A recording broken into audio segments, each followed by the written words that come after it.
Hi everybody, this is Angelo Quinones and you reach I Ministries.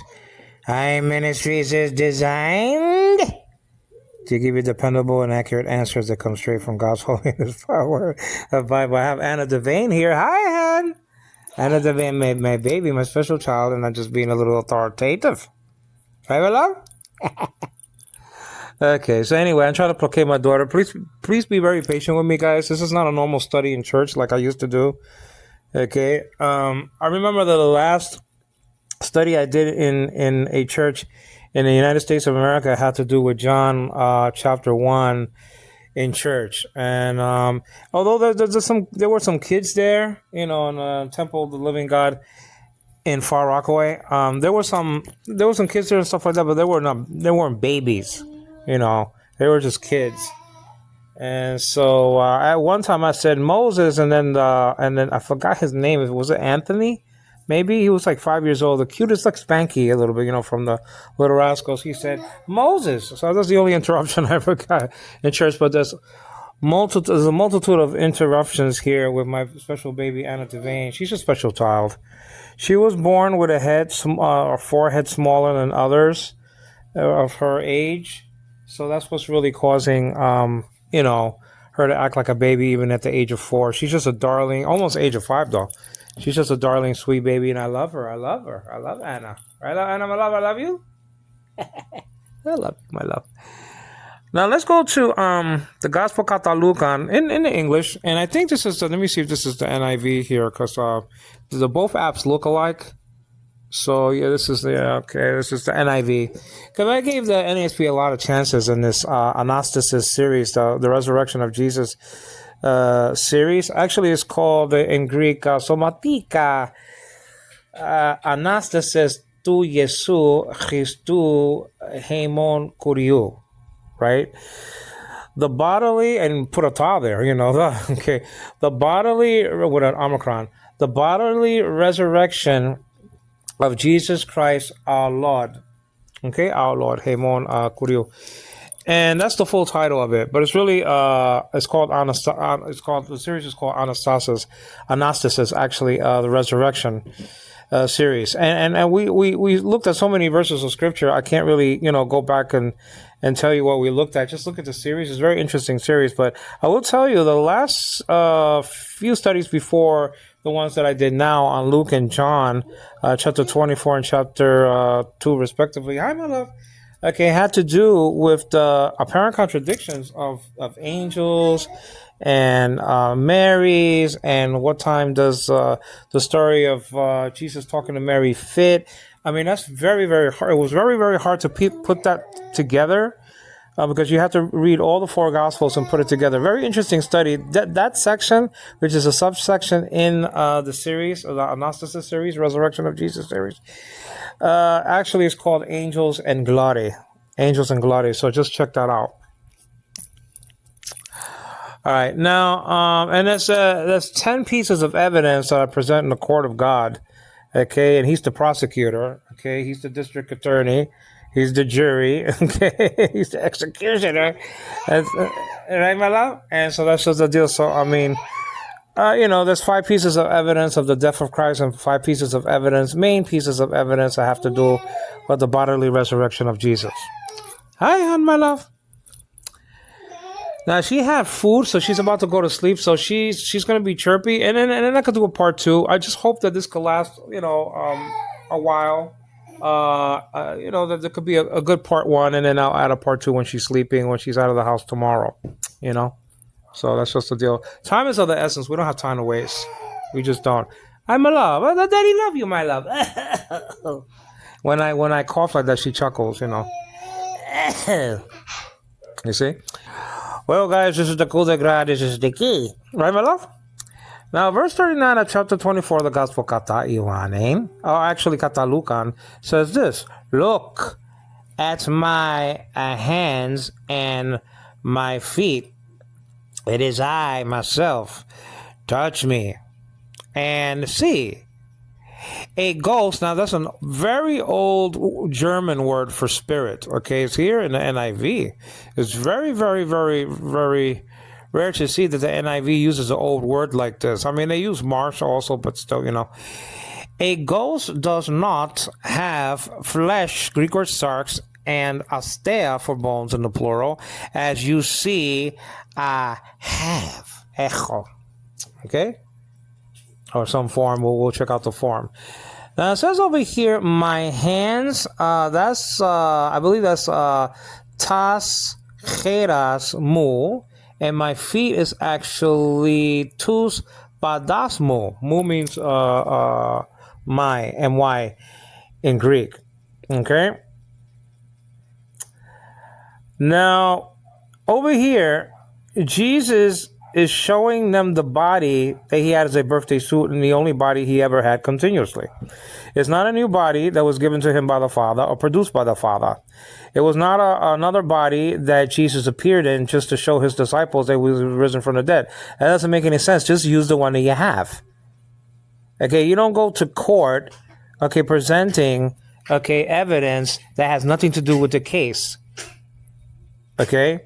Now, you can have copies of documents. Okay, fine. You understand what I'm saying? But I mean, when you have a corpse in the case, you present that corpse. When you have a smoking gun, you present that smoking gun, the gun, the bullets, the casings, or whatever the case may be. You understand what I'm saying? Whatever. The blood samples is the blood samples. It's not a copy of blood samples of DNA, hair samples, fingerprints. You understand what I'm saying? They're not copies of somebody else's. They're original.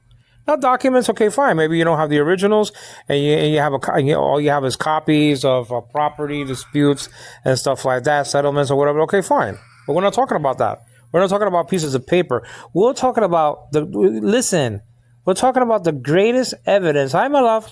We're talking about the greatest evidence ever presented in the court of law, the court of God. You understand what I'm saying? The body of Jesus. Hi, my love. The body of Jesus is the greatest piece of evidence in human history.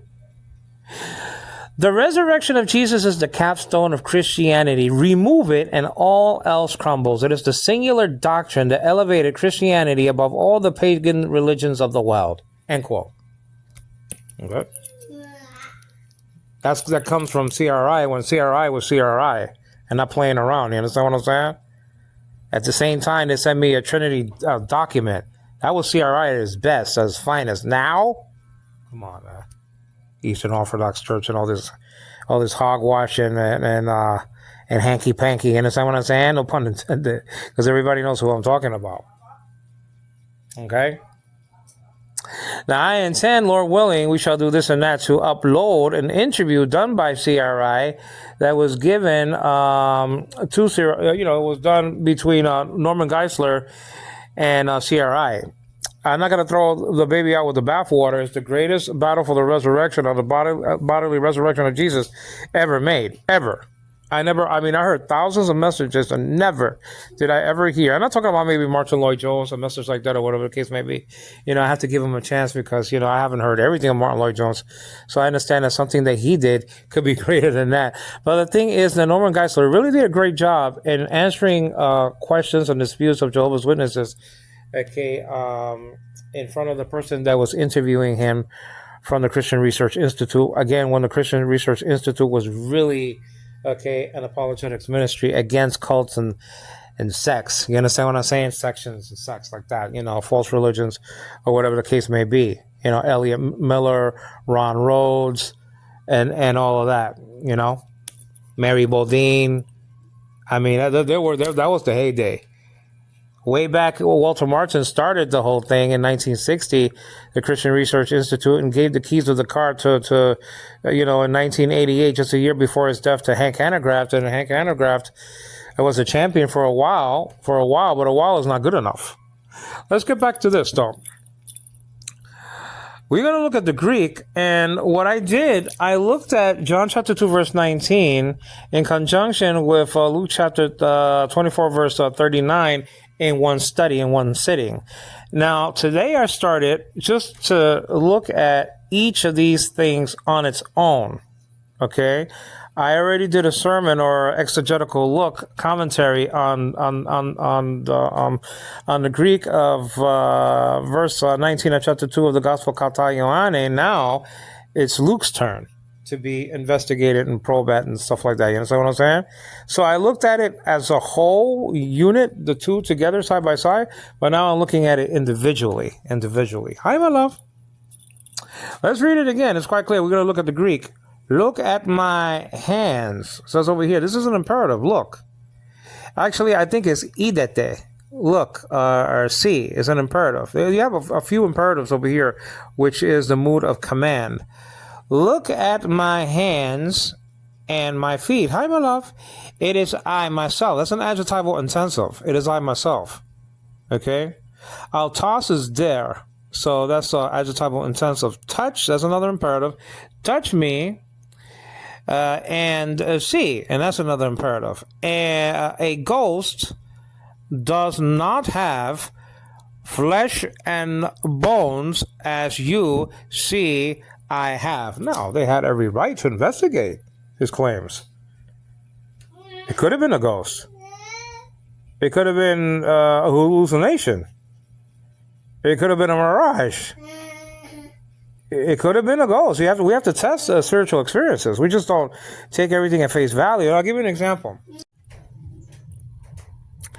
But let me talk about this. I want to talk about testing spiritual experiences. Okay, and it's a royal passage of scripture in Praxis Apostolorum, the Acts of the Apostles, chapter 9, and let's begin with verse 14. Okay, that nobody is beyond testing.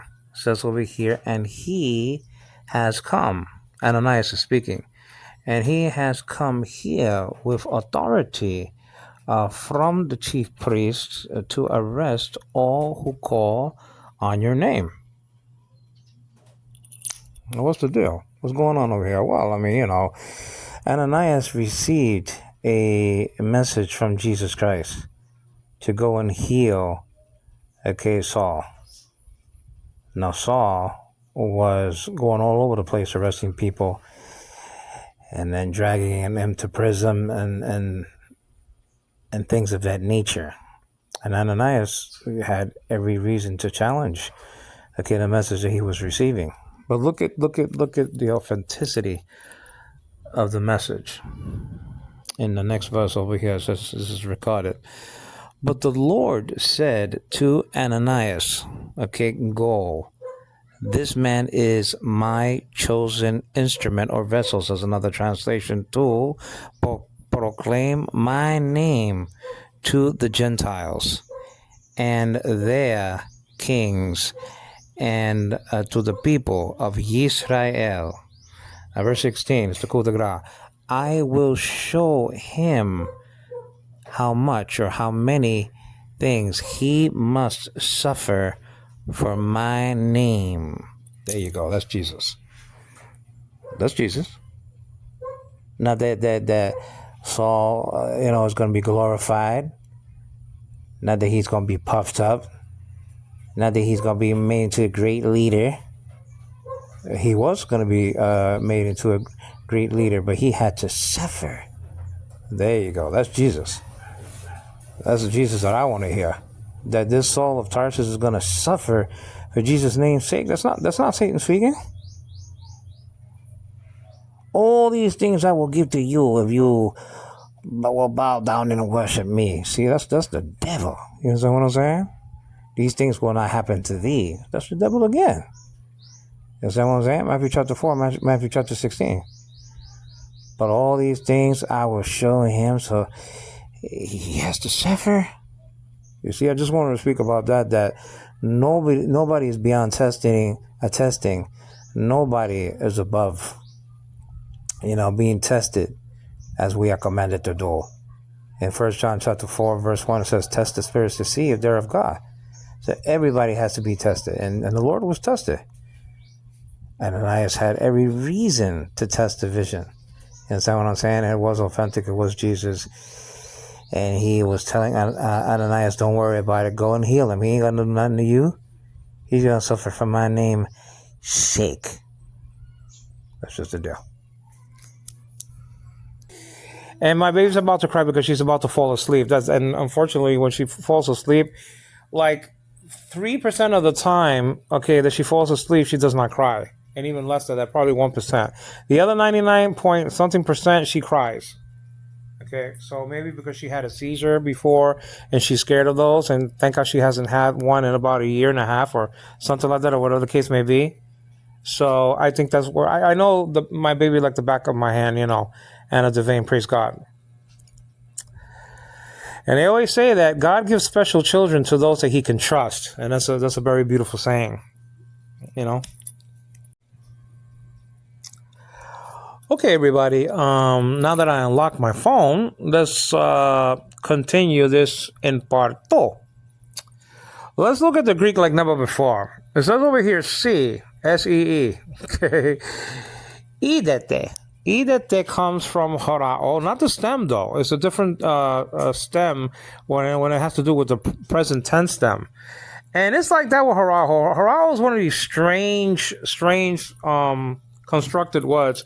It's completely different in the future. It's actually ops. It's Omicron, or nowadays called Omicron with a C. I'm love. Idete. This is an imperative. This is the mood of command. Right, my love?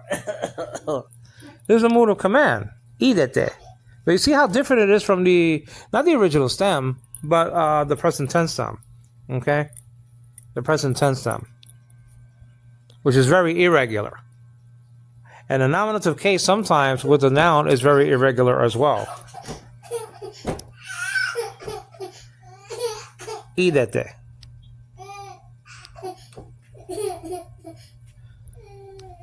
Let me check out my baby. Let me see what's bothering her. What's bothering you, my love? Let me see. Let me check you. Let me check you, my love. Let me check my baby. I love my baby. Let me check you, my love, if you're dry. My knee. I just was in the hospital like about maybe, I think it's 10 days ago by now. And I had to call the ambulance here in the Philippines. Let me check you, my love. Let me put my finger in your pamper there. Okay? Come on, let me see. It's kind of tight. This is kind of tight though. But there's no pull. But it's tight, my love. It's very tight. Tight. My baby Anna Devane, my special child baby. I love my baby. Yeah, so it's kind of tight, my love. I'm sorry, my love. Fresca. A little freshy. Let me see. We don't have no mosquitoes. No, I'm not saying this is the Philippines, so you gotta check the babies for mosquitoes and stuff like that, You gotta check their tummy, their back. Let me see, my love, huh? Their legs. See, because yeah, you have to check these things. And me being legally blind like I am, I have to feel. I can't just see unless it's a big monstrosity on her nose or something like that, And you say, well, how can you read the Greek and the text of Scripture if you're legally blind? Well, I'm visually impaired. I'm not totally blind. I see everything small. Everybody knows that by now. Just in case you're a newcomer, I see everything small when they're in front of me. So I see everybody like a Barbie doll and everybody like a Ken or a $6 million man. I didn't play with Ken. I had no use for Ken. You understand what I'm saying?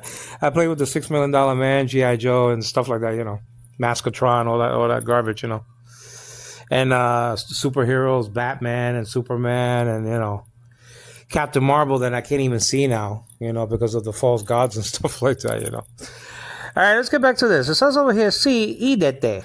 Idete, and I have my magnifying glass. That's how I can see the stuff. You see, it's actually connected to a police whistle. You know what I'm saying? She says she laughs. Look at That's my special baby. I love my baby, But she's going to interrupt, so I'm going to have to probably do this tomorrow when she's not in the house. That's how I did actually the first study in the pool of this look at these two verses of scripture, John chapter 2 and Luke chapter 24. Idete, spelled out iota with a acute marker, and that erased the pitch of your accent right then and there with that, when you see that the acute marker. And so it's like pointed to 5 o'clock on an analog clock, the hand. And so that's in the other one, the grab marker, you just, you put the pitch down when you see a grab marker, and that's pointing to like, actually this is pointing to 7 o'clock on a clock, and then the other one is pointed to about like 5 o'clock, meaning that when you drop it, the accent, okay, the tone, when you see the grab marker, you just drop it, Idete. Iota, delta, epsilon, tau, epsilon, and the tau epsilon is an imperative morpheme. What do you mean? A morpheme is a form or shape. It comes from the Greek word morphe, which is found 3 times, really twice, but 3 times if you count verse 12 of chapter 16 of Mark's Gospel, which is in the singular, by the way, dative. It's not in the plural. It's not morpheis. It's morphe. Okay, it's in a dative singular. He didn't come in many forms, paloi. It doesn't even have paloi there. Is that what I'm saying? Now you may follow along with me and say, wait a minute, Mouse has it at 14. Well, that's a mistake if you're following along. That's a mistake. So Mouse has to correct that because it's not in verse 14, it's in verse 12. And so at least the copy that I had had it in verse 14 in his writing, saying we all owe Mounts, at least the ones who studied under him, our Greek lives. Okay, that's just the deal. Dr. William D. Mounts. Idete, see, that's an imperative. He's commanding them to see. He's not asking. He's just not saying or whatever. He's commanding them to see. Because he knows that they have doubts in their hearts. You know what I'm saying? So he's challenging, he's actually commanding them, him being the master, he's commanding them to see him. Okay, see. Meaning the crucifixion scars. That's what he wants them to see. He wants them to see the crucifixion scars. Okay? They were at the foot of the cross. Okay? Mary, behold your son. Son, behold your mother. That's just what they are. That's what he said. So they were there. They were there. They were looking at him as they were crucifying him and weeping. And when they raised the cross up and put it in the slot, when they had that plaque over his kefale, by the way, his head, not his hands. That's a proof that it wasn't a stake. It was a cross made out of a tree, probably. That's how they did. Could be discarded very easily. You know what I'm saying? And I saw pictures of Roman crosses, and they were monstrosities. ABR, Associates of Biblical Research, sent me, I think, at least one card, or maybe 2 different cards, and those things were terrifying. The crosses that were used at that time. It was very scary. Okay? So he looked different. He didn't have any water in him. He didn't have any blood. So he looked different. He looked skinnier. Okay? He didn't look like himself. Remember, his image was marred. He couldn't have been recognized like before in a sense that he looked the same. He didn't, according to Isaiah chapter 52. You understand what I'm saying? So he didn't have no more blood in his body. And so if all that stuff came out, well, he was much skinnier than he was before. You understand what I'm saying? Now, the prophecy of his resurrection, of his death and resurrection, was told to them, I think, for the first time in Matthew chapter 16. And chapter 17. You understand what I'm saying? And they were extremely sorrowful when they heard that. You understand? But they should have known. They were with him for 3.5 years, hearing the same stuff. The stuff of God. You understand what I'm saying? See, idete. And that's tos. That's from the tos side of the paradigm. It's an accusative. Okay, and he's limiting, okay, in the seeing to the hands and feet. He doesn't want them to look at the other disciples. He doesn't want them to look at anybody else. He doesn't want them to look at the wall. He wants them to look at what he commanded them to look at. The hands that had the wounds and the feet that had the wounds. Now, Jesus wasn't even supposed to be walking. His ankles were broken. Not a bone will be broken. That doesn't have to do with the bones being broken. So don't be confused. That had to do with them wanting to break his bones to make sure that he was dead. That wasn't done. That wasn't done. Why? Well, he was going to need those bones to walk. I mean, the ankles were bad enough. But the spirit in him dominated that body to such a degree that it started functioning like it did when it had the things that it needed to function in primarily. Blood, water, electrical impulses and things like that. You understand what I'm saying? Okay? You understand what I'm saying? Si, idete, the, tas, and then from the tus tas ta side of the paradigm, tus tas ta ta with an alpha, because this isn't a plural. Tas cheras, the hands of me, mu. That's the genitive of possession, I would say. Tas cheras mu. Kai tus padas mu. Okay? The hands of me and the feet of me. Padas, spelled out P, Omicron with a cube marker, Delta, Alpha, and a final sigma. And you got the tus there, and that's one of the 24 articles in the article paradigm. The limitation of the extent of the seeing was supposed to be focused on the hands and feet of Christ. You understand what I'm saying? And not only they were supposed to see him. Yeah, hi, my love. Hi. Hey. They were supposed to touch him. That, okay, Hati, that I am, ego eimi. Eimi is a me verb. Ego eimi autas. I myself, okay, am, or whatever the case may be. Dutch, it says over here, pse la fesate. And this is an aorist imperative active. Sigma alpha is the first aorist form, and tau and epsilon is the same as ideta. That's one of the imperative morphemes. Okay, that's how you know that this is or imperative morpheme. That's how you know this is imperative by looking at the te. You understand what I'm saying? Dote, dosa, and stuff like that. You understand? You see? Pse la fesate. Touch. Okay, you understand what I'm saying? Now she's about to go to sleep, so maybe I could do this tomorrow. Okay? So I will come back while she's sleeping or away from the house tomorrow. Okay? Hi everybody, this is Angelo Quinones and you reach iMinistries. iMinistries is designed to give you dependable and accurate answers that come straight from God's holy and inspired word, the Bible. This is like part 2 or 3 because my baby, my special child, interrupted the study in a sense. And so we're going to get back to it. Now, I'm glad she did because in contemplating, no pun intended, because we're going to see that one of the words for see, especially in 1 John, means to contemplate, means to behold. It's not only to take a glance or just to take a quick peek, but it means, it's almost like Selah in the Old Testament, to stop, pause, and meditate. And the disciples were not only commanded to see him, but to stop, pause, and meditate on his body, that it was his original body, his only body that he ever had, continuously so, upon the planet Earth when he was here for 33 and a half years. You understand what I'm saying?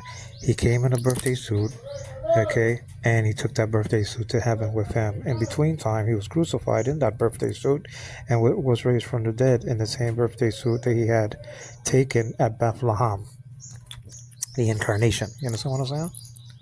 And all the body was given to him.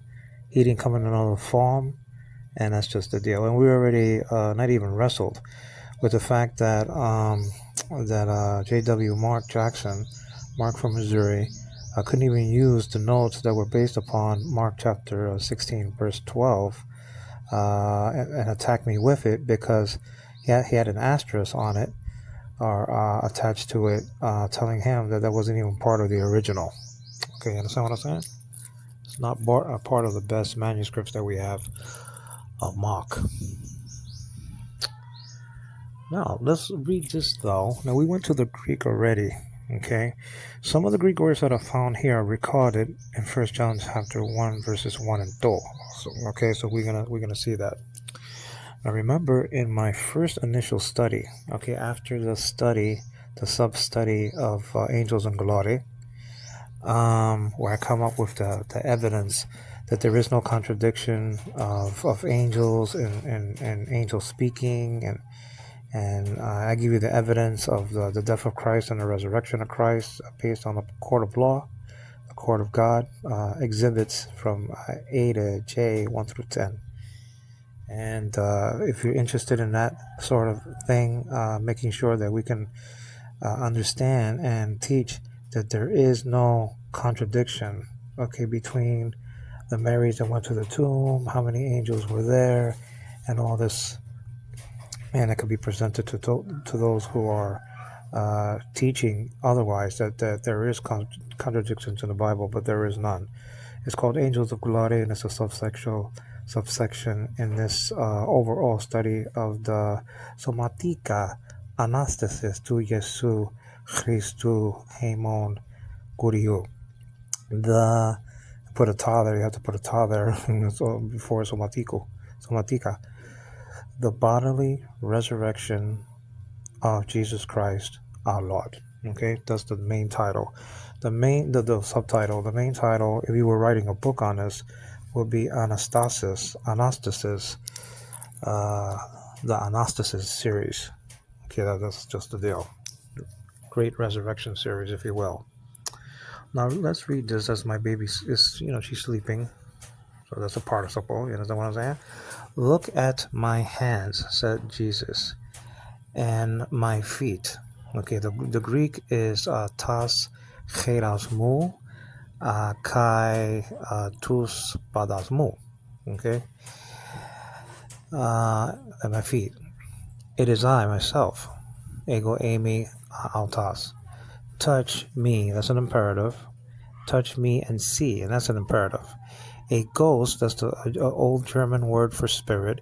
A ghost does not have flesh, Greek word sarx, and bones, astea, as you see I have. Okay? And I think the word for have there is is a participle. Actually, we're going to check it out. We can check it out now, as a matter of fact. Let me not be lazy about it. I already went through the Greek, but let me check it out again. So let me just get out of this app here, and it locked up again. So let's see what I can do. All right, let's see here. Okay, hopefully I have it at I don't think I have it at okay, I have it at Luke. So let me see if I can kind of go all the way down. It's sticky, very sticky. This phone. You see having. Then that's a echanta, and that is a participle. The alpha is the accusative case ending in a singular, masculine. And then you have the nunatalis, active participial morphine, active, in the masculine side, you got the nunatal and omicron tau as possible active morphemes. Connecting vowel omicron, connecting it to the stem, okay, epsilon, and chi, which is the stem, the present tense stem, okay, ech. So that is a participle, yes. Okay, so let's read 1 John chapter 1, verses 1 and 2. Okay, because it tells us that after that they actually did what Jesus commanded them to do. Jesus said to see him, to touch him, okay, and they did it. So this is a report of what happened after the imperative mood commands by Christ to the disciples. Okay, it's telling you that they were eyewitnesses to all of these things. Okay, let's read now from 1 John chapter 1, verse 1 and 2, from the NASB this time. What was from the beginning, apa arche, what we have heard, akuo is there in the lexical, is the lexical form, but we're going to check out the textual form. It's in the perfect tense, I believe. Have heard what we have seen. Okay, that's in the aorist tense. We're going to check it out. With our eyes, what we have looked at. Now that's a deep contemplation, okay? That's just not a peek or a glance, like I said before. Looked at and touched with our hands. With our hands. Hamon and the word for hands. Concerning, Greek word peri, the word, and that's logos or logos there, the word of life, zoe. Okay, now let's check out verse 2. And the life was manifested. And the life was manifested, and we have seen and testified and proclaimed to you, it's probably humin there, to you, the eternal life. So Jesus is called eternal life, or logos is called eternal life, which was prastan patera, with the Father, in accusative case construction, and was manifested to us. Was manifested to us. Let me just speak upon the last part of this in verse 2.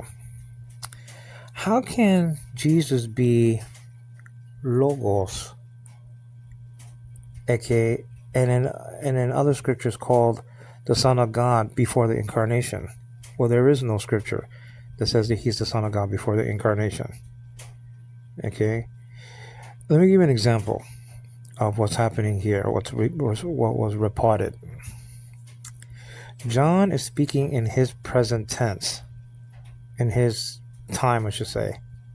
Okay, just like I could say right now, okay, my wife was born in 1986. My wife was born in 1986. All right, but she wasn't my wife at the time. But since I'm speaking in my present time, she is my wife, even though I'm looking at her birthday account. She wasn't my wife when she was a baby, obviously. I was 21 years old in the United States of America. Okay, in that year I was working 2 jobs separately, but so that's just the deal. I was 21. She wasn't even born yet when I was working in those jobs. She was born on December. But I could say now, my wife was born in 1986. That's the same thing that's going on. Okay, for those who think that Jesus was the Son of God before the incarnation, he was not. He was logos. It doesn't say energe en ha huias. Okay, and for the witnesses, it doesn't even say energe epoias and ha theas tam lagan. In the beginning, God created the logos. But that's another thing.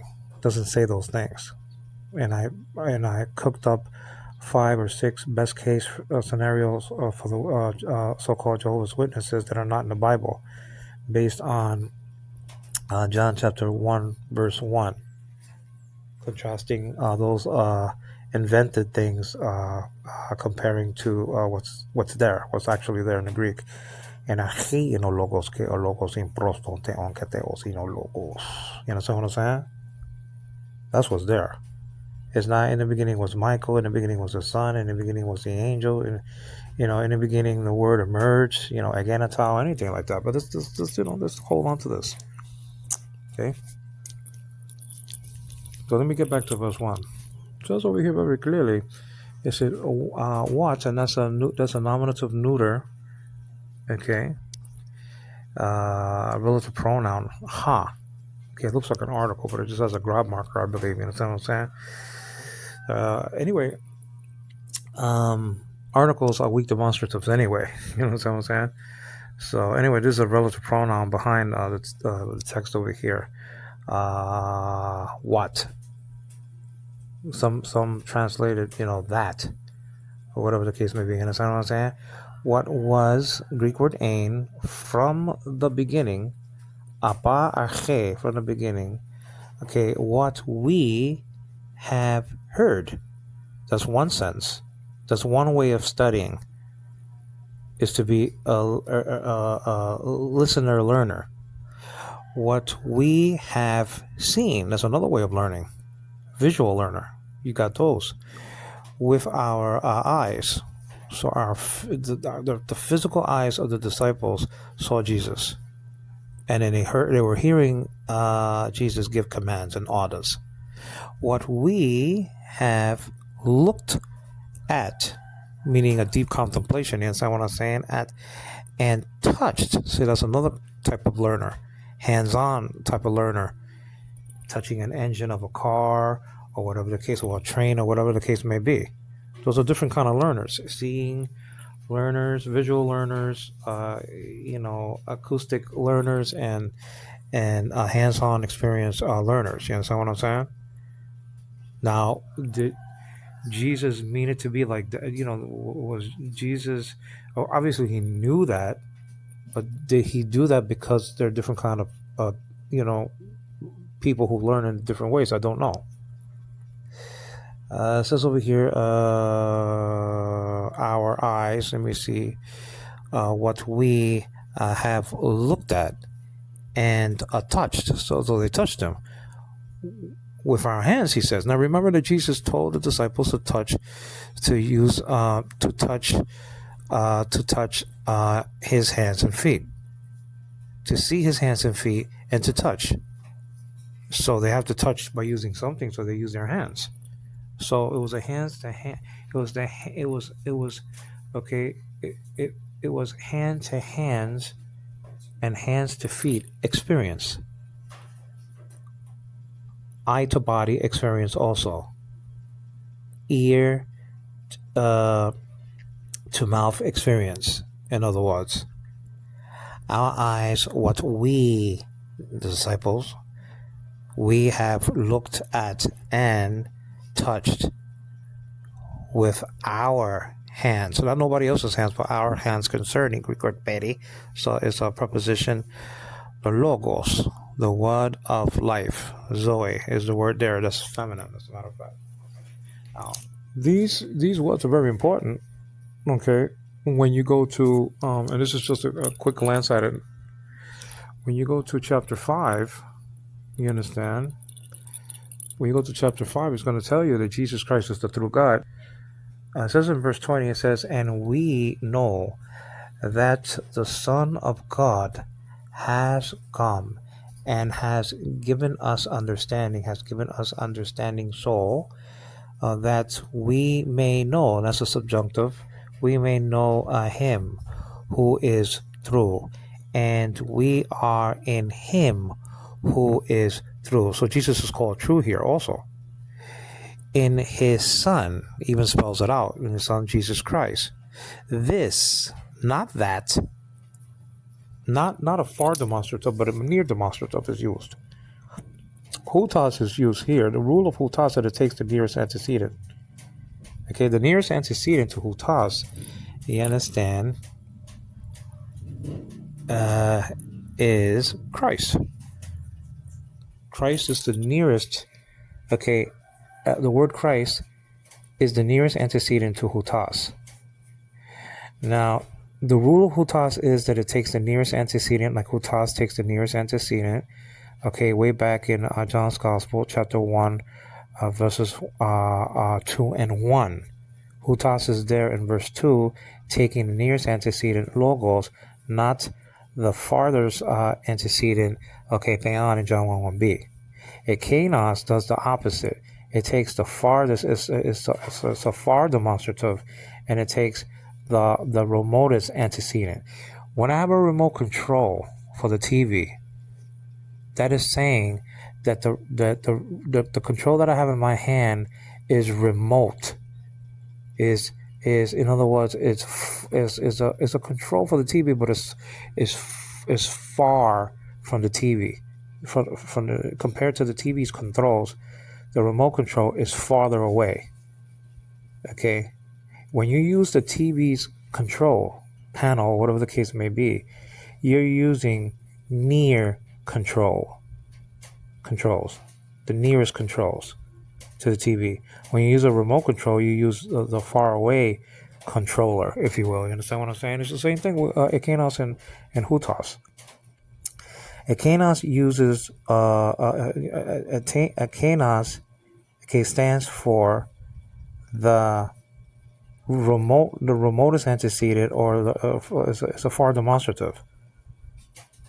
Okay, Ekenos is not here. Ekenos is not taking.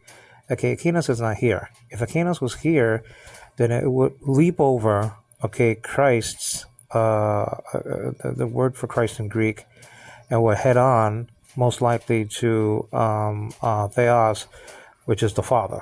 Now, listen, the Father is called the true God in John chapter 17, verse 3. So we don't lose as Trinitarians.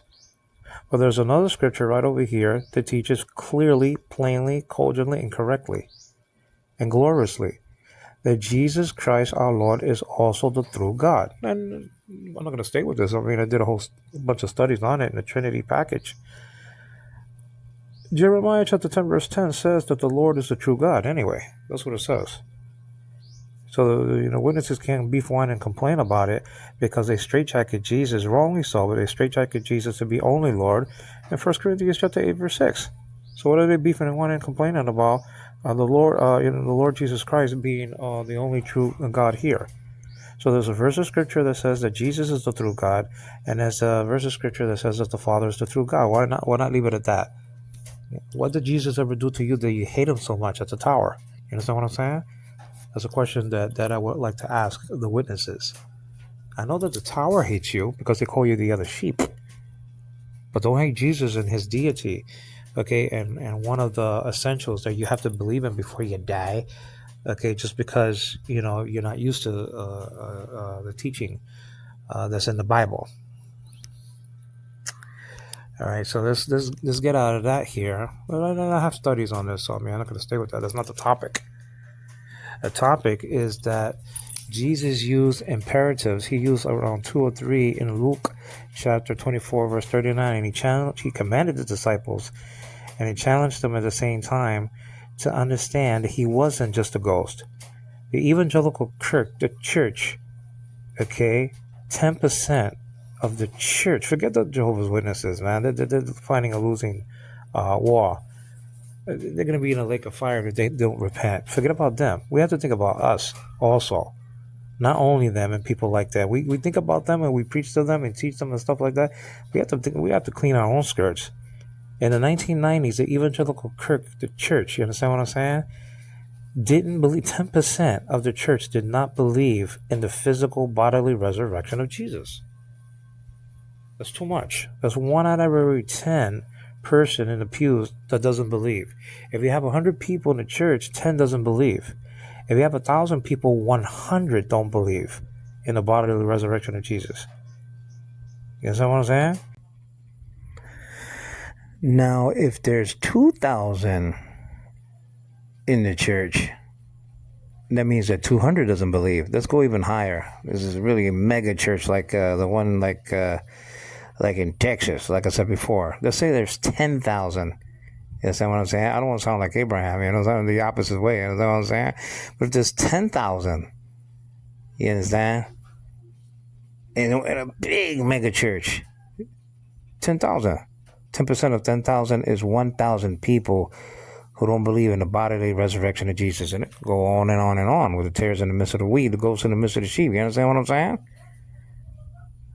Too many people that don't believe in the bodily resurrection of Jesus hanging around church. That's a lot. That's a lot of leaven, and it can leaven the whole lump. You understand what I'm saying? A little leaven leavens the whole lump, Jesus said. And that's not a little leaven, that's a lot of leaven. Be careful of the leaven of the Pharisees and the Sadducees. The Sadducees didn't believe in the resurrection, and that's just the deal. Now it's recorded here that they did what Jesus commanded them to do. They saw him, they touched him, they handled him, I should say. Them meaning the hands and feet of Jesus, like that. That's what I'm talking about.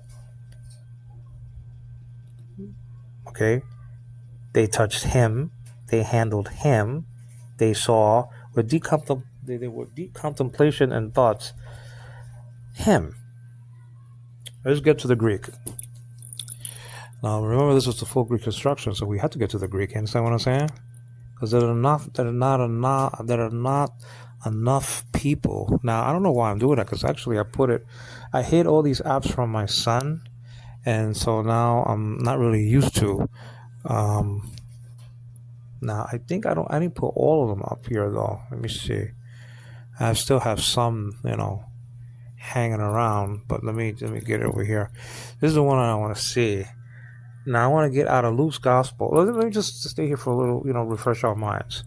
And so I hope my baby doesn't wake up and I'm gonna have to do a part 4 or whatever it is. Idete. Okay, iota, delta, epsilon, tau, and epsilon. The tau and epsilon can be confusing because it looks like a second person personal ending from the primary, okay, primary personal ending, side of the chart. You understand what I'm saying? And actually, it went over to I believe, into the secondary also. Some of these. Mente and sigma crossed over from the primary to the secondary. But anyway, idete, see. So he's commanding them to see. Okay, see, tas chedas mo, the hands of me. So genitive of possessions is probably here. His hands. And Greek word kai, we all know that. Wa, actually in Hebrew for and the feet of me. This is broken rhythm, broken English here in this interlinear. Tus padas mu. Mu means me again, my, of me. That, in Greek word hati, conjunction, that I am, ego eimi, or ani, probably in the Hebrew Bible also, when it comes to the Hebrew New Testament. Okay, ego eimi, ani. You understand what I'm saying? Incidentally, Jesus said ehyech in 2 Hebrew Bibles that I know of, the 1817 and the 1880 versions of the Bible. Jesus used something equal to the Tetragrammaton, and Jehovah's Witnesses knew that. That's why they try to attack it in their sleazy pamphlet that popped on the scene in 1961 or 62, the word who is he. They were trying to say that Jesus didn't speak in Greek but in the Hebrew of his day, and then he popped up, they produced 2 Hebrew Bibles that Jesus didn't say ehyech for himself. Ehyech is equal to the Tetragrammaton in every single degree. In the essence of the word. They both come from Haya. One is first person and one is third person. And it's equal to the Tetragrammaton. No one can say ehyech for himself except for Yahweh. Nobody can say I am ehyech. That's blasphemy if you're not God. Because if you got it, Israel. You understand what I'm saying? Ted Dencher, ex-Jehovah's Witness, actually said that he could produce, and he did, 2 Hebrew New Testaments where Jesus did say ehyech. He said ehyech in the 1817 edition, and he used the emphatic ani ehyech in the 1880 edition. So that was taken care of by an Jehovah's Witness who saw the light and got out of the tower. You understand what I'm saying? So that's just the deal. That I am he. This is adjectival intensive. Myself is used to translate this adjectival intensive autos from the autos paradigm, autos, auto, auton, and so on. You understand what I'm saying? It says over here, touch. Okay, pse la fesate. This is an aorist imperative, active. Okay, te is an imperative morpheme. One of the bag full of imperative morphemes. What's a morpheme? A morpheme comes from the Greek word morphe, which means form or shape. Is even translated into nature in the NIV according to Philippians chapter 2 verses 6 and 7. It appears twice there, once in each text. And if you count verse 12 of chapter 16, which you can't, Mouse has it in 14. That's a mistake. I love Mouse. We all owe him our Greek lives, but that's a mistake by Mouse. He should have it at verse 12, not verse 14. But anyway, that's the other place that it appears, and it appears in Mark chapter 16, verse 12. But it doesn't say baloi marphais. It doesn't say many forms. Just as he came in a form like that. And so in the dative case, but it's not there anyway. We already spoke about that. That really verses from verse 9 through the end of the chapter wasn't there originally. And don't give me this hocus pocus about having extra space in a manuscript for the stuff, because we don't use, all our notebooks and stuff like that when we're writing. You understand what I'm saying? The extra space was empty. It wasn't used up. You understand what I'm saying? So that's just the deal. We're told not to add or subtract. Deuteronomy 4, Proverbs 30, and Revelation chapter 22. Let's get back to this. touch. That's an imperative. There. Morphine. It tells you this is an imperative. Not to be confused with tau epsilon, which is a certain personal ending. Okay, so just be careful with that. Then you have the sigma alpha here as the first iris of morphine or shape, telling you this is a first iris. And so that's just the deal. So pse la fe sate. Okay, and that's just it. Alpha was lengthened to an eta because of the transformative right after it, sigma and alpha. Okay, you understand what I'm saying? And it says over here me and Greek word kai C idete again. Sometimes it's idu for hati a spirit panuma. B nu epsilon upsilon nowadays called epsilon. Mu nowadays called me alpha. Nu nowadays called ni incidentally also. Flesh, Greek word sarka. The root here is sark, and alpha is an accusative feminine singular case ending. Okay, sarka. Okay, you only have to worry about the kasi twice in the paradigm, so just don't worry about it. Okay, sarksi and sarks. After that is sark with some other letters, and not a kasi. Now it says over here, bones, astea, that's in the plural, not, and that's uk, one of the Greek negatives. The other one is me, outside the indicative. Has eche, and that's in third person. So he's saying that the spirit, I'm not a spirit because I have flesh and bone. Don't think I'm a spirit. Like, you did that once before, Jesus said. You did that once before. When I was walking on the water, you thought I was his spirit there. Oh, it's a ghost. You see, they were doing the same thing. They should have known better. See? They were doing the same thing when he was, while he was walking on the water, they cried out it was a ghost. It wasn't a ghost. He had flesh then. Flesh, bone, and blood. When he's speaking these words to the disciples, he had no blood and water in his body. Absolutely none. He was completely, the body that Jesus had broken ankles, broken hands, a pierced side, no water and no blood.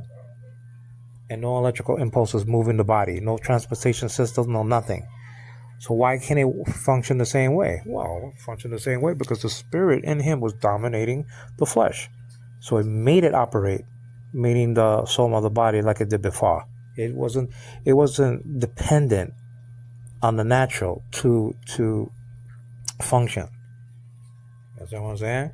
Oh, but the spiritual bodies are spiritual. Oh, really? Well, what are you going to do about the spiritual food, the spiritual drink, and the spiritual rock?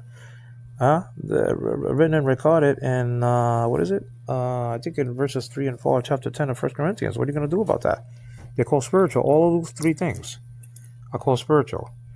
The manna from heaven, the water from the rock, and the rock itself. They're called spiritual. So you're telling me that they didn't have any substance? Come on, man. You see, that's the problem with the tower.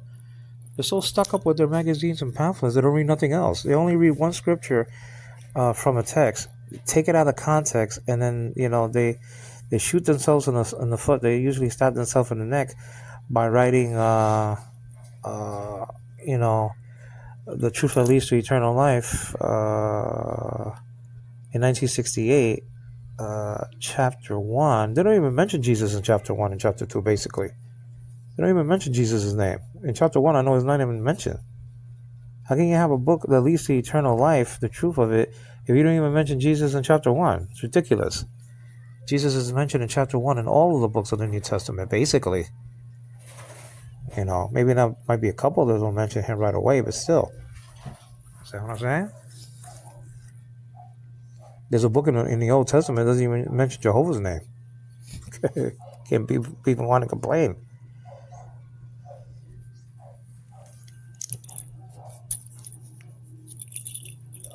Esther or something like that, you know what I'm saying? Ezra or Esther. You know what I'm saying? Astea bone. As katos, me, and that's eme, that's an emphatic. Eme, you see, okay, fe o rete. and that's a personal ending te, having. Echanta, and we're already established as a participle. All right, let's get to the Greek of John. Okay, First John. Matter of fact, though, First John chapter 1 verse 1. I hope I punched it there correctly. Ha here translated that. Okay, now the English translation in NASB is what, but it could be also translated as that. See, it looks like an article, but it has a grab marker. Okay, so that it will help you to distinguish this, to make a distinction between the article and a relative pronoun. This is a relative pronoun. But remember, like I said before, an article is called a weak demonstrative and can act like this also. It could be translated just ha, without being a relative pronoun, being a weak demonstrative can be translated into that one. But anyway, this is a relative pronoun ha from the relative pronoun paradigm. And from the neuter side, I believe. From the neuter side. You understand what I'm saying? So that's just it. Was Greek word ain in a perfect tense. This aspect here, linear, continuous, is always continuous. The perfect tense, just like participles. And that's just it. From, op is here, but it's really apa, is an elision. It's abbreviated because of the upcoming alpha in arches.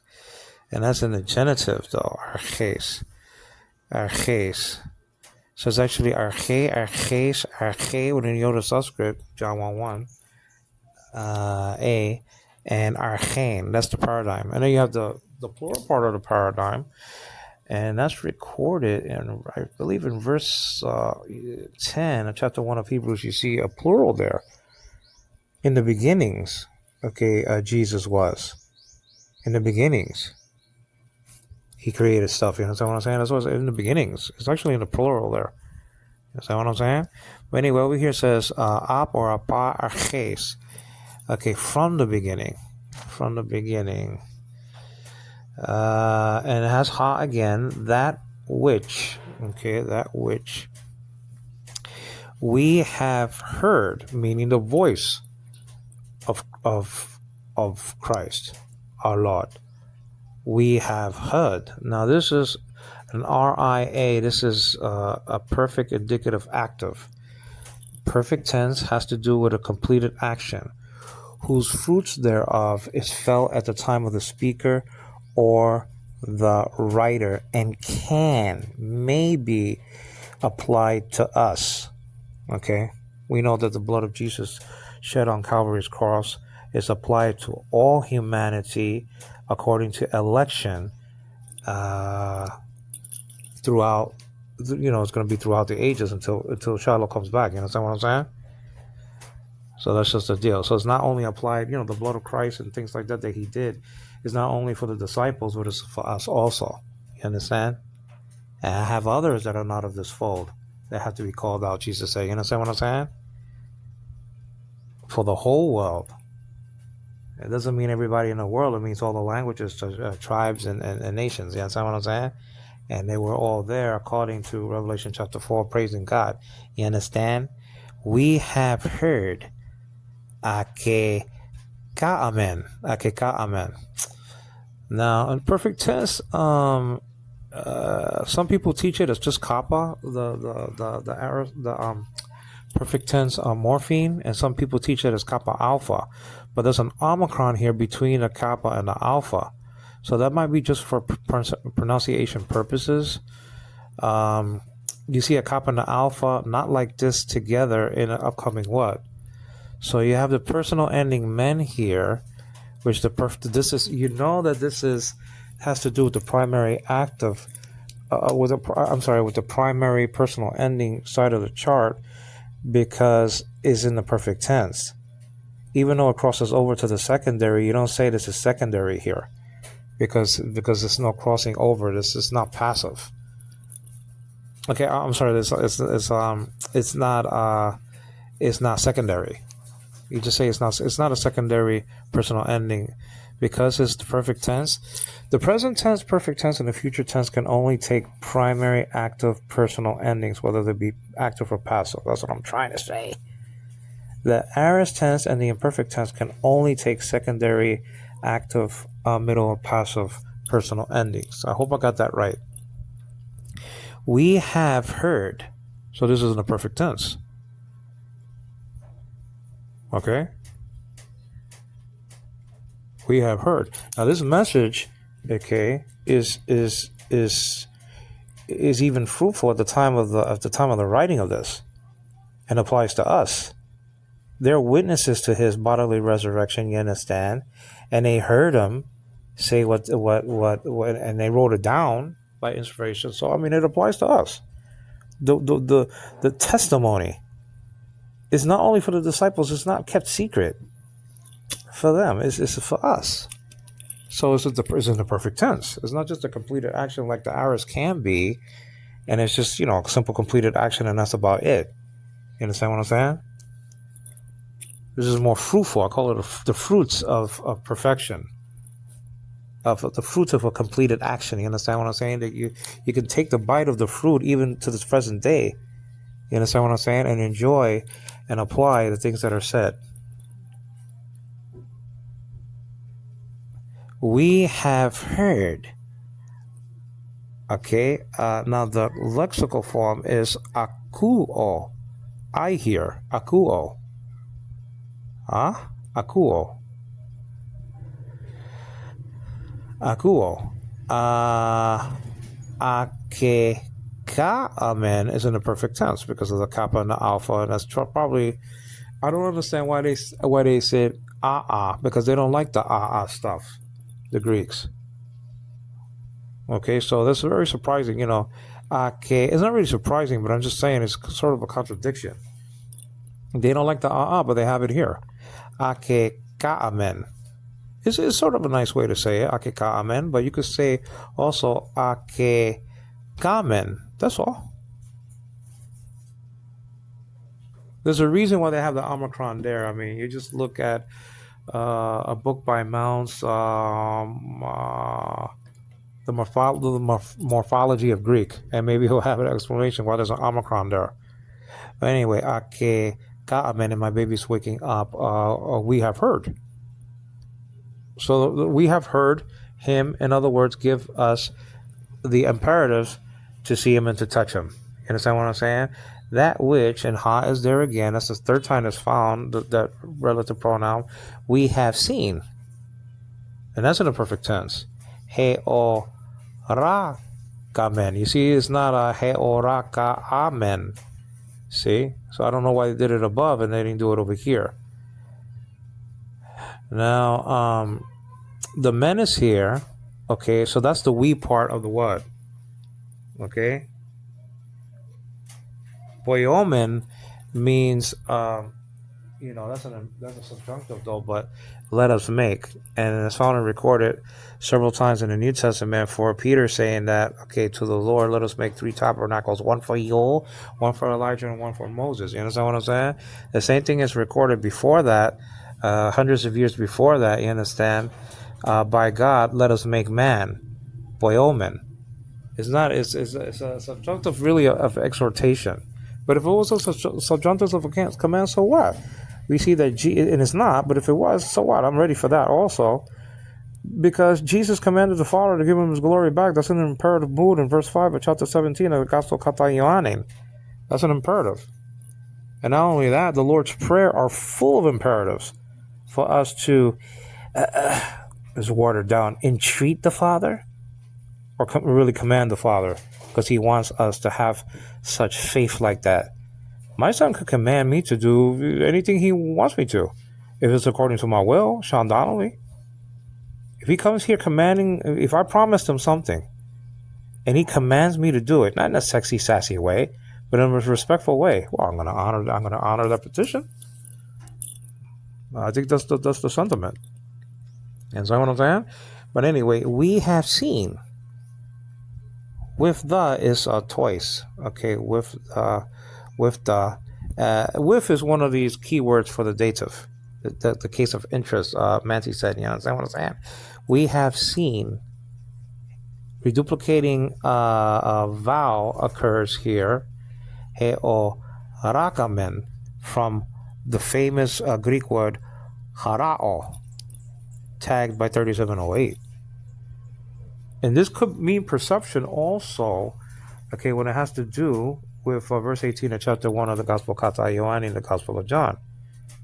No one has perceived God in any time because, people saw God. According to Exodus chapter 24, verse 10, so 74 people saw him at the same time. What are you going to do with that as a witness? The Hebrew word there for see, we saw, is ra'ah. Not to be confused with ara. Ra'ah. You understand what I'm saying? So 74 people saw him at the same time.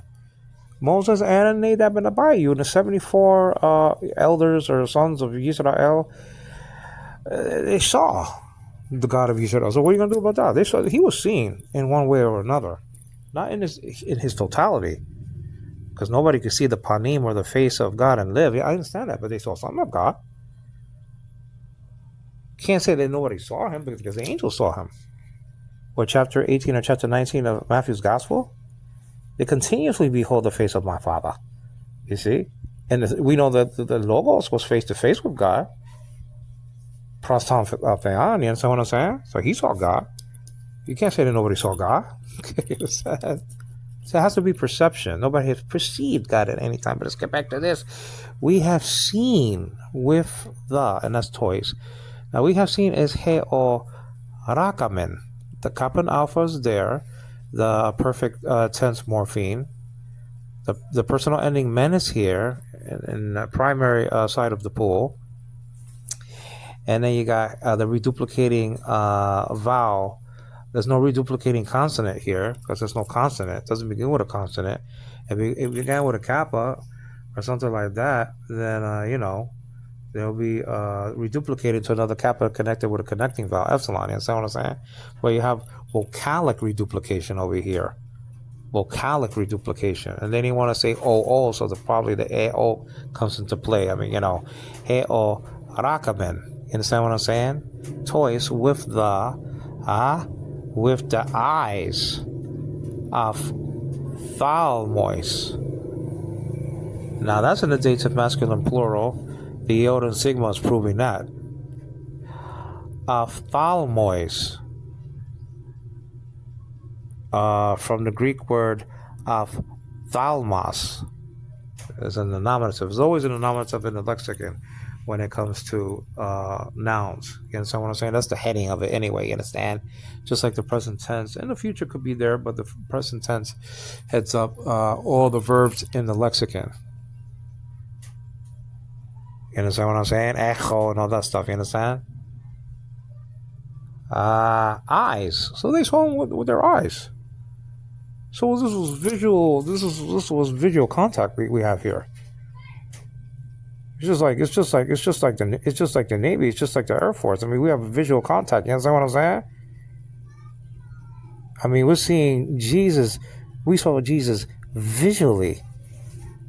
He had a physical body, and we saw him visually, just like any other time that he was with us before the resurrection. You understand what I'm saying? Not the 3 days and 3 nights in Shield. They didn't see him then. His body was upon the planet surface, and his soul was deep in the heart of the earth. Matthew chapter 12, verse 40, and Ephesians chapter 4, verse 9 proves that point. He was in the lower parts or regions of the earth, preaching. Hekeruxen is the aorist tense. AIA, aorist indicative active. The sigma and epsilon is proving that. You don't see the sigma too much, but you see it in the kasi. Actually hear it. And then the augment is there. The epsilon from Caruso to I preach. But he preached. He finished preaching and then he got out of jail. You know what I'm saying? So he was very active. He wasn't annihilated in any way. His soul wasn't annihilated, number one. Number two, his body wasn't annihilated. So this idea that the man Christ Jesus is dead forever dead from that scumbag, Charles Taze Russell, that's just a lie. What was that recorded on page 454 in Studies of the Scriptures, Volume 5? That's just there. How are you going to accept somebody who didn't even go to 8th grade as your teacher? Come on, man. Give me a break.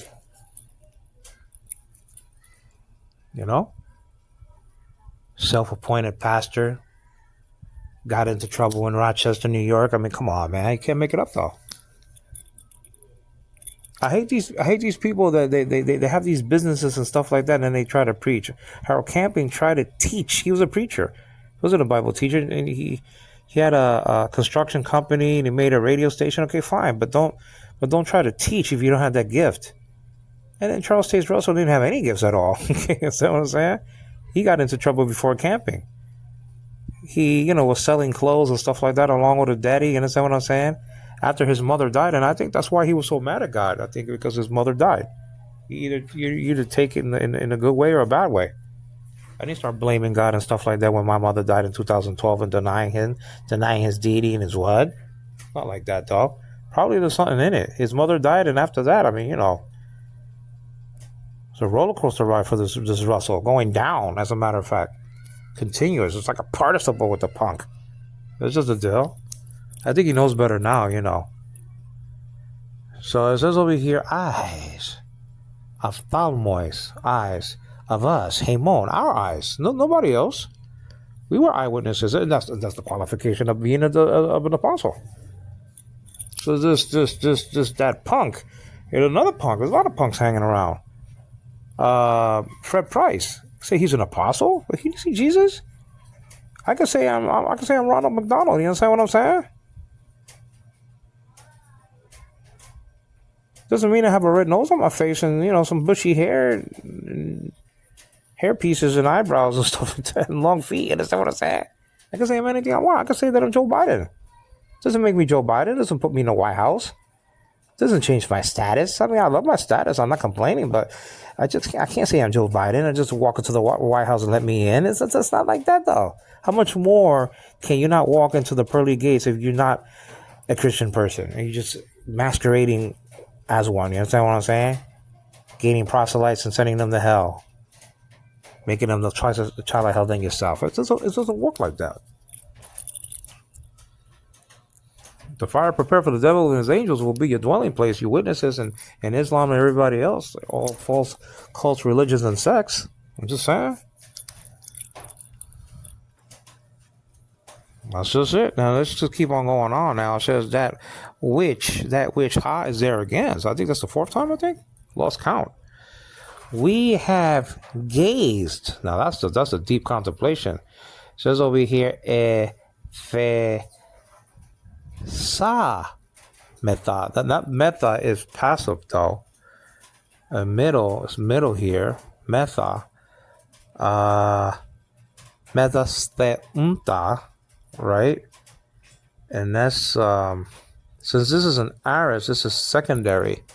It's a secondary personal ending, even though meta is found in the primary active, in the primary personal ending side of the grid, or the left hand side of the bottom left hand corner box. Goodness gracious. Sa meta. So the meta is a secondary. Oops, sorry about that, guys. Wait for a second.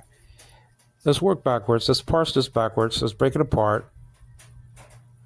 Take out the Lego pieces one by one. Each of them have colors. You understand what I'm saying? Let's pretend that the first morphine is blue. Metha, you understand, is a secondary, even though it's found in the primary, but you have to say it like this: it's a secondary personal ending. Okay, from the secondary passive side of the chart, metha.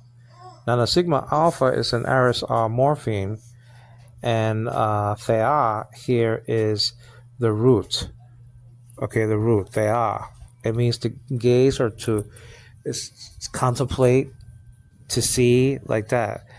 Now, since it's an aorist, it has an augment here before the theta. Nowadays called theta. It's an augment. It's like our ed.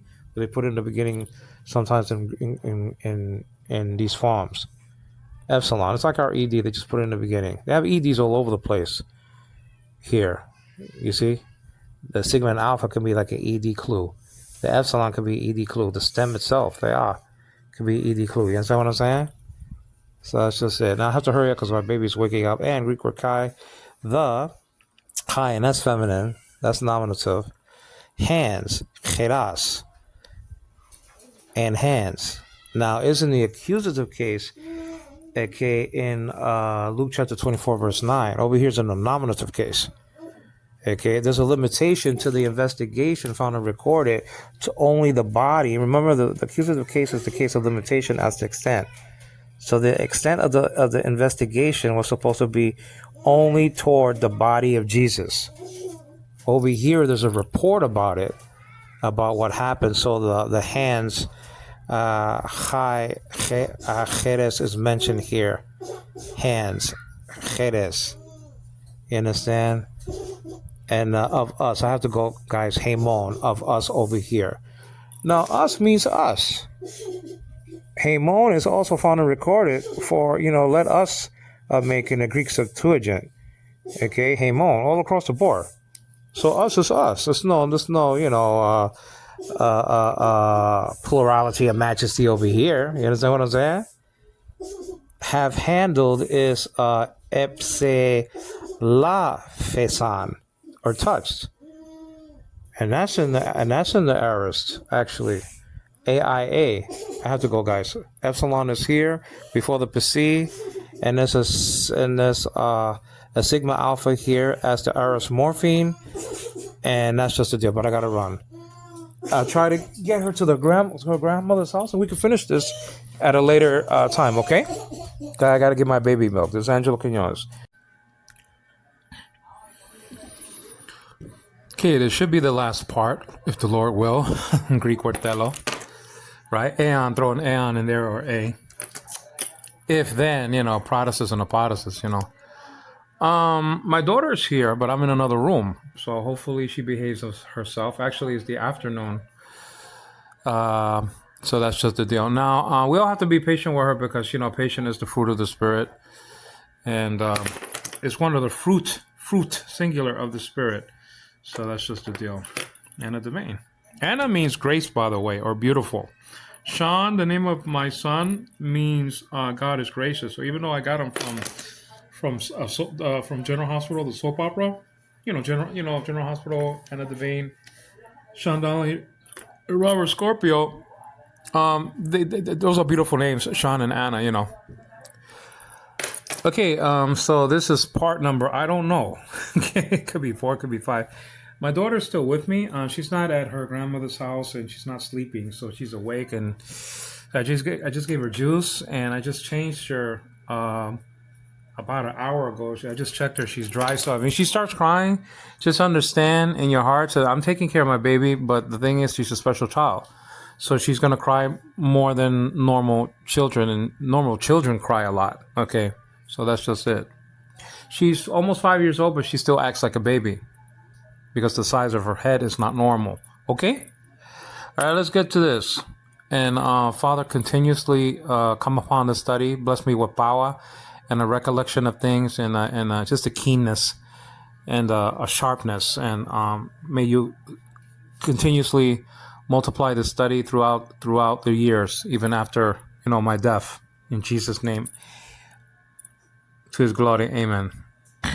It says over here, we have gazed upon. Now, this is strong. Okay, forget about the Greek word for now. Let's just look at the tag.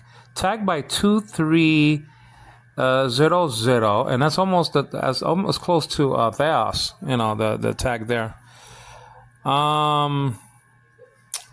Let's check this out. The definition. Let's look at the Greek word now. The Greek word is Aamai. Now, I think this is the same word recorded. You understand what I'm saying?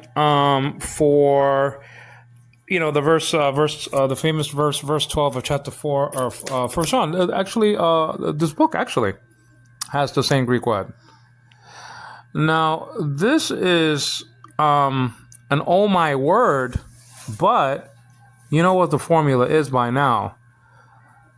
Okay, that a deponent word, though middle or passive in form, is active in meaning. Okay, so just because the Holy Spirit, just for example, the Holy Spirit or God the Son is said to do something, but it's in this sort of construction in the Bible, they still did something. Okay, because a deponent word is active in meaning anyway. Okay, so just tell the witnesses that just in case you run into one of these deponent words. Oh my word, you understand? Definition is to see, behold, you see, contemplate, okay, to look upon, view, to see, visit, you see? You see all these things? A prolonged form of a primary verb to look closely at, i.e., by implication, perceive, literally, or figuratively. By extension, to visit, and so on. Okay, we could go on and on and on. But it's a prolonged, let's just put it like this, it's a prolonged view. It's not just a peek. It's not just a quick glance. You understand what I'm saying? Let's close it up. This is an observation of Jesus. This is an intent look. That's what Jesus really commanded them to do. Not only to see, okay, and touch, but really meditate and think deeply on what they're looking at. And then she's crying again. I mean, that's just the deal. I mean, that's just it, I don't want to be tempted in bringing her over there because they're washing clothes, I think, over there. So, I mean, this is the time that she sleeps, but I mean, you can't escape. Oh boy, I'm telling you right now, it says te amai. Te amai. Now, the amai in the text is in the aorist indicative middle of form. Okay, we have gazed upon. Okay, the. Okay, it says the sa metha. The metha is a middle of passive form. Okay, so this is the aorist. That's you just call it secondary personal ending. The same thing appears in the primary active, primary passive, but I'm just saying classify it like that, because there's a crossover, Sigma alpha is an aorist tense morpheme. You should know that by now. It forms the first aorist, right? Second aorist is just alpha. Aorist passive is theta and eta, and in participles is theta and epsilon, or just epsilon. You understand what I'm saying? And you have thea here, and so it's very close to theos, like that. And probably you're going to see thea, a goddess, near there. Okay, if it has it in a lexicon, thea. Okay, because thea is actually goddess, and that's just the deal. You understand what I'm saying? So, and that's found and recorded in Praxis Apostolonia, Acts of the Apostles, chapter 19, where thea it appears twice there, goddess, for the goddess Artemis, false god, demigod, a limited god. You understand what I'm saying? Goddess, or whatever you want to call her. Diana, you understand what I'm saying? Now, this is in the aorist tense, so the epsilon is before the theta here. Okay? Nowadays called theta. The epsilon is an augment, and so you have a couple of EDs hanging around the classroom of this Greek word, showcasing that it is, you understand, that it is a completed action. We have gazed upon. It's not like there would, is a continuous thing or whatever the case may be, but it's a simple completed action. The augment is pointing out time here. You understand?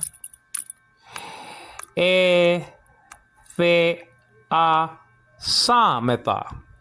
And so I hope I broke that down all right, because it's hard to do these things. Hard to do these things anyway, but with a baby crying, I mean, you're concentrating on two things. Your mind is kind of split. So that's over here, Kai, and then it's high. Hands, cheres, and that's nominative feminine plural, okay?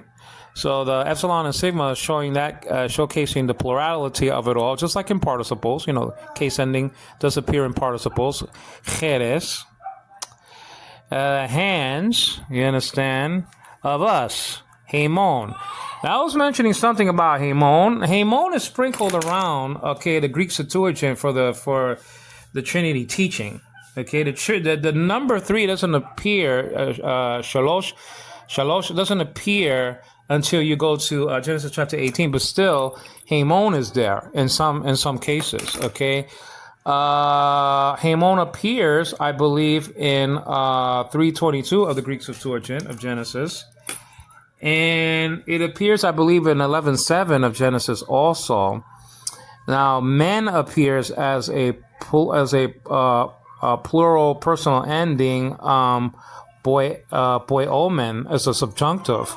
Okay, fine. And then you have another type of word that probably, I'm stretching it out a little bit, probably comes from katissus in another Greek Septuagint. And you see the men there and the omega, as a matter of fact, also. So it could be from katissus, but, I got to further investigate on that. Katissus strictly is straitjacketed to creation or creature, even though the founding of the city and the founding of institution is in the pool of the semantic domain. You understand what I'm saying?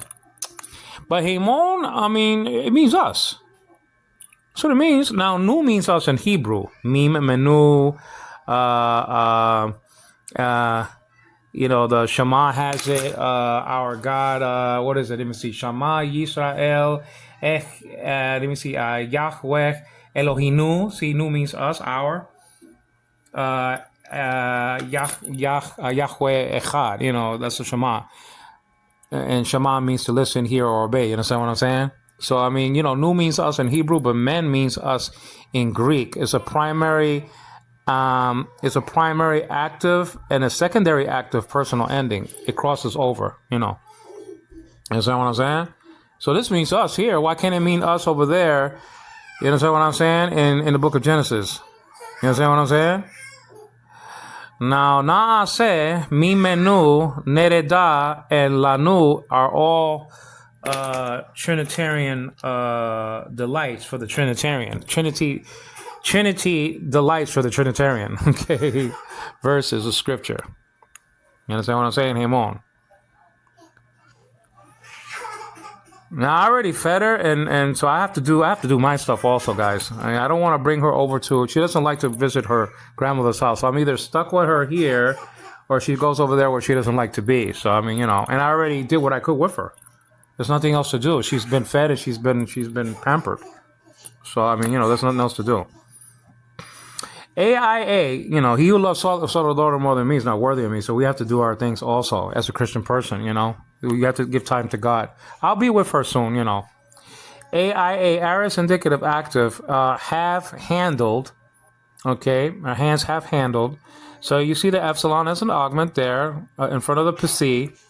Pse la fesan. You see, let's work backwards. You see the Nu there as a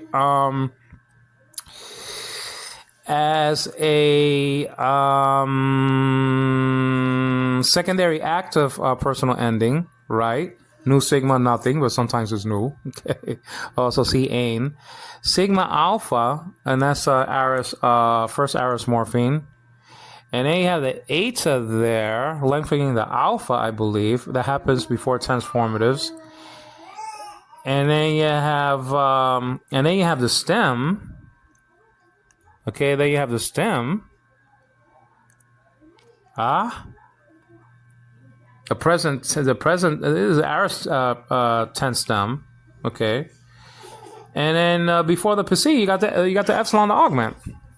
Showcasing time again. It's something that they already did. Have handled. So they have seen him and they have handled him in the past. And they're reporting it in their present.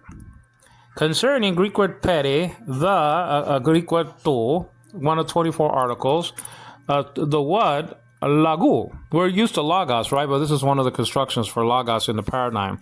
Logos, lagu is genitive. Okay, lago and lagan, lagoi, lagon, lagois, lagus, and that's just the deal. You understand what I'm saying?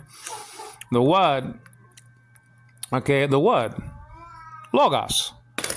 I hate to say that logos, logos or logos, Well, we get caught in that. You understand what I'm saying? Old habits die hard. You understand what I'm saying? Lagu. Okay? Lagu. From logos. You see what I'm saying? What? The other word for word is hemera. It is found and recorded in verse 17 of chapter 6 of Ephesians. Hrema. I think Hrema, isn't it? Hrema though. Hrema. I think Hrema. So Alagu, what Lagos of life, Zoes of life. That's in the genitive. Okay, the eta and the sigma. Now, concerning the word of life, and it says, and the life, okay, kai he Zoe. Zoe is feminine, so you got hey there. It will be pronounced e now in modern Greece. E, like Iturkia, I believe, Iturkia, or Canada, like that, was made manifest. Was made manifest. That's an AIP, aorist indicative passive. Okay, the lexical form is phanerao. That's the present form, and they put an epsilon again, another augment. Okay, these are all past actions, completed actions. Ephanerothe, and this is an aorist passive. Actually, the latent eta is proving that. So that's why it says AIP and not AIA. Okay, because the latent eta is a first aorist passive morpheme. The second aorist passive morpheme will be just eta there. Again, participles have not theta and eta, but theta and epsilon. You understand? So that's just the deal right there. And so that's just it. So that's an aorist passive morpheme, and so that's very easy to indicate, to identify. Also in participles, if you see theta and eta, nu and tau, just avoid nu and tau like the plague. Don't call it an active verb. It is acting actively. Is acting is passively, if you will. Just classify it by the first man behind the curtain, and not the second man behind the curtain. You understand what I'm saying? Just pay attention to the theta and eta, and not the nu and tau, if you will. Classify it like that first. Was made, okay, manifest. Was made manifest. So the epsilon is a whole bunch of augments over here. EDs, if you will. You understand what I'm saying? And Greek word kai, copulative, connective, conjunction, linking word. We have seen, and this is in the perfect tense. So there's a whole bunch of perfect tenses and constructions, and a whole bunch of aorist constructions here. Okay? We have no future ones. We have seen. Okay, heo rakamen, and that's in the perfect tense. The kappa and alpha, or just a kappa. Some people teach it like that. Is a perfect tense morpheme. That's how you know, okay, that this is in the perfect tense. Be careful with that, because in me verbs, okay, the aorist has kappa alpha morphemes. Okay, so just be careful with that. Okay, heo rrr. Don't say like that. That's lazy for the Greeks. Heo rakamen. And the men is there, right? And so this is in the perfect tense. So that's a primary active personal ending. That's how you classify it, men. And then the kappa and alpha, perfect tense stem. And then you have reduplication, vocalic reduplication going on, and that's why it's heo. Okay? From the famous word, like I said before in our study, horao. Now it looks like she's calmed down. Sometimes babies want attention, even special children. And when you don't get it, you tend to shut up. You know, so that she goes again. Greek word kai. Hi, hon, my love. And bear witness, okay, marturumen. The we is in the men. Okay, just like the we is in the nu in Hebrew, like I said before. Mi menu means man has become like one, quote, of us is meme menu. You got reduplication there also. The mem reduplicated, the second one anyway, and then the noon, the n reduplicated. So you got reduplication in Hebrew also, just like the perfect tense reduplicates. Okay. In me verbs, you got the I, you got reduplication sometimes in an iota, with the rough breathing marker. That's how that reduplicates. That's strange. Okay. And bear witness, you understand? Rumen.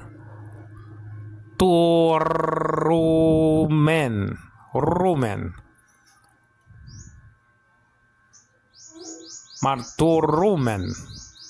You understand? It's very hard to say. Very hard. When you with the no wonder people don't want to do it. You know what I'm saying? And we proclaim. That's in the present tense. With justice to be continuous. Okay, we proclaim. And we proclaim. Okay, apange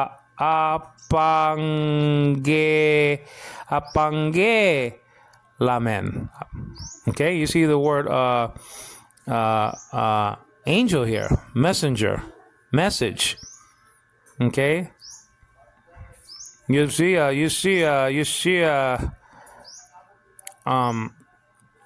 preposition here also, part of it anyway.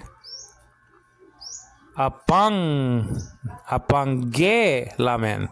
The we is in the men again, men or mu epsilon nu. Nowadays called me epsilon ni. Omicron nowadays called omicron. That's a connecting vowel. Okay, and then you got a gamma nasal here. Okay, the first gamma is to be pronounced like an N, like in Nancy. You understand what I'm saying? Or Nilda, the name of my mother, Nilda Rucci. Okay, we proclaim. There could only be proclamation after the evidence was handled and seen. Okay, that completes the teaching in the school of Christ. That completes the deal. That completes the training. You understand what I'm saying? We're always learning, but I'm just saying, in school, with Christ in the school of whatever, prayer, handling, whatever handling pieces of evidence, or however we want to put it. You understand what I'm saying to you? Who mean in the dative case? Second person personal pronoun from the plural part of the paradigm, who mean in the dative case. The life. Tain, and that's easy. You don't even have to look above. I hope you're not looking above all the time. Okay, tain is accusative. You know, it's tan, tain, ta. Okay, and that's singular. Okay, tus tas ta with an alpha ta. That's in the plural. So you're supposed to know these articles, the article paradigm, 24 articles by heart. Incidentally, there is no indefinite article paradigm in biblical Greek. There's one in modern Greek, you know, Annas, Mia, Anna, like that, you know. But shucks, Jehovah's Witnesses don't have an indefinite article in John 1:1c, which I officially call the sincere section of Scripture, because if you're born again, you're going to believe the deity of Christ. That's just all there is to it. And if you're not born again, you ain't going to believe. It's just as simple as that. That's no skin off my nose. If you don't believe you want to go to hell, go ahead. I'm just saying. Heads I win, tails you lose. I mean, I'm just saying. Now, tain zoin, the life. You understand what I'm saying? The life, okay, the life, tain, okay, eternal, ionion, tain ionion, you understand what I'm saying? Also feminine, eternal. The life eternal was manifested. Which, okay, hetes, if you want to pronounce it like that, the other way is kind of strange, was Greek word ain in the imperfect tense, with, okay, pras tan patera was with the Father. Now, I already said that my wife was born in 1986. She's my wife now. I could say my wife was born in 1986, but in 1986, she was a baby. I was 21 years old. Now she's laughing because I'm coughing to death, you know. You see? She's giggling. Now watch me put the phone close to her face for a treat for you guys. Watch. Hi, hon. Well, see, now she's laughing. She's not crying. You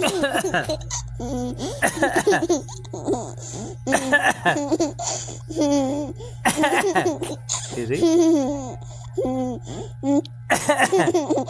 I have to straighten her out a little bit. Let me put the phone on the bed. Let me just straighten her out. She's crooked. She's like the acute marker. She's pointing to 7 o'clock. Come on, hon, my lover. You're making Daddy work. Daddy just went to the hospital for knee problems, and you're making Daddy work. One, two, three, yahoo! I wanna do a three, yahoo! Oi! Ay. Mwah. Daddy loves you, Daddy.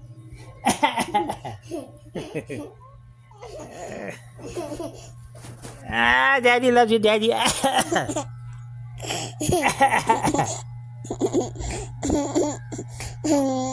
Anna Devane.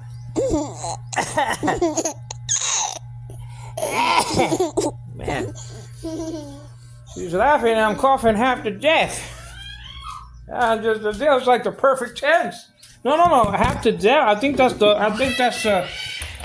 the genitive, the partitive genitive or something like that. I don't know. I'm just the deal. Well, let's get back to the Greek. Proston Patera. And Patera it looks like a Greek structure, a temple, right? The P in Patera, you're right. That is typifying a Greek structure. The P, a temple. That's what I'm saying. Incidentally, I didn't say this in the commentary. I think this is a good way to sneak this in. Good time, anyway. Do you know that Jesus said destroy this temple? He didn't say destroy that temple. He didn't use a Kanos. He used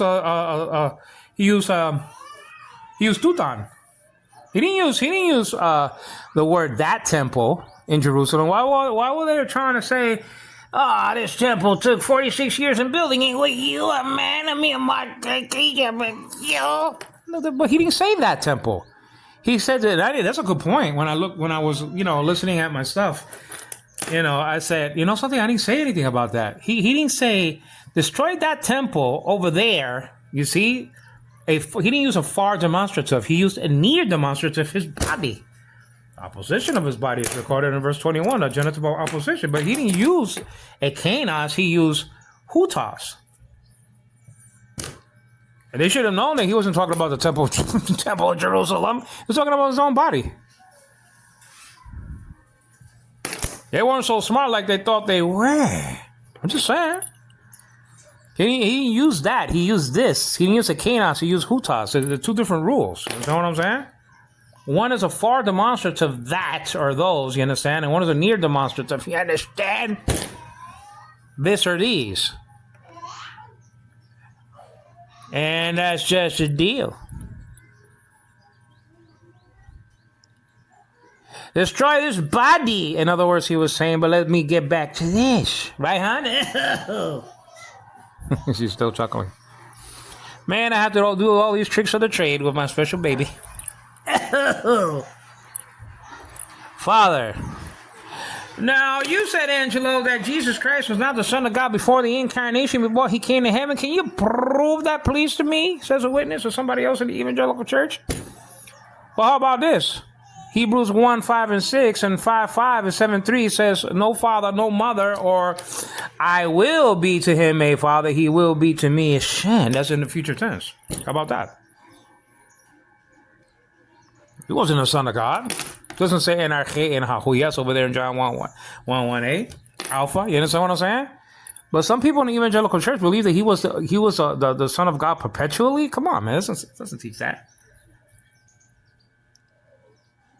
You're locking Christ. Okay, you're locking Christ to be logos. Okay, and to be unequal with God continuously before the incarnation, even before the emptying. If he was already the Son of God, why would he have to empty anything? Why? The empty and the kenosis, I think the Greek word is, right? That's just the deal. In verse 6 of chapter 2 of Philippians, it's hard to do two things at the same time, guys. Okay, teach you guys by the grace of God and then chuckle and cough half to death with my baby. I mean, it's hard to do that. Hard to go back and forth. I mean, Patera. You ever heard of the wrestler King Patera? Well, the Greek word comes from that. I mean, that Patera comes from the Greek word. King Patera. You know what I'm saying? I used to like wrestling, but wrestling is fake, I learned. $6 Million Man, we always knew it was fake, but I mean, it was a good fakeness about it all. You know what I'm saying? At least bionics came into the picture. That's just a deal. Greek word kai, nowadays pronounced ke. Okay, now locked up again. So I'm going to have to go, no? Let me see. Because I thought I had to release the phone and, was revealed ephanerope. It was revealed. It didn't reveal itself. He didn't reveal himself, in that sense. He was revealed. Was revealed to us. Ephanerophe. And that's the eta morphine again. What is it? What's that? Morphine? The aris what? Come on. There's a P, there's a clue. Passive. There you go. Aris passive morphine. Morphine comes from what? The Greek word morphe, which means form or shape. I wish that Bible teachers or Greek teachers can just, when they say mention something like some kind of a term, that they will mention where it comes from. Some people don't do that. They say morphine, and they don't say, well, it comes from the Greek word morphe, Some, not everybody. Was revealed. Okay, you got the epsilon again. Okay. Now that's just a deal from the Greek word manerao. Manerao. You understand? Hemin JS, and that's in the dative case. Hemin. It means to us. You see the iota there and all this other good stuff. You know what I'm saying? Now my phone locked up. Now I'm going to have to go. I have to make another part. This is just like, making a pyramid or something like that.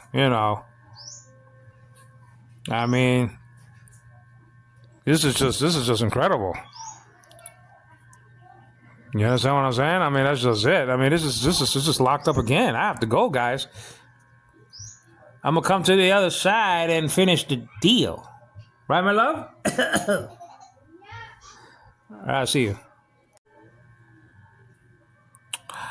Speaking about investigations, I gotta investigate why is my phone locking up so much. Just the deal. I have it on the unlock mode when I'm touching it. I don't understand.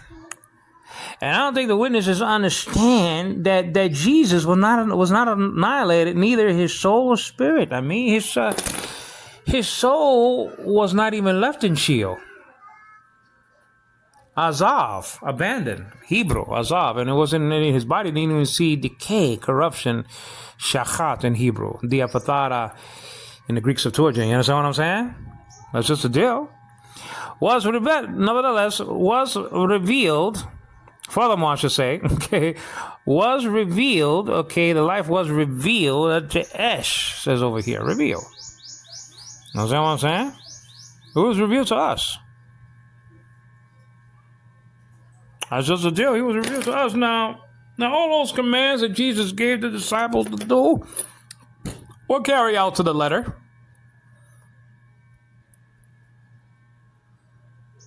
They saw him. They touched him.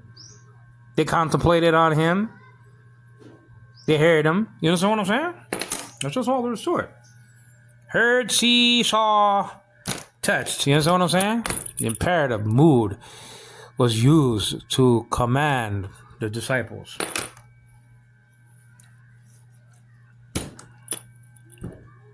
And they were never the same since. They were never the same again. They were fearless. You see Peter, sleeping in jail. He was sleeping like a baby. He wasn't worried about dying and stuff like that in jail.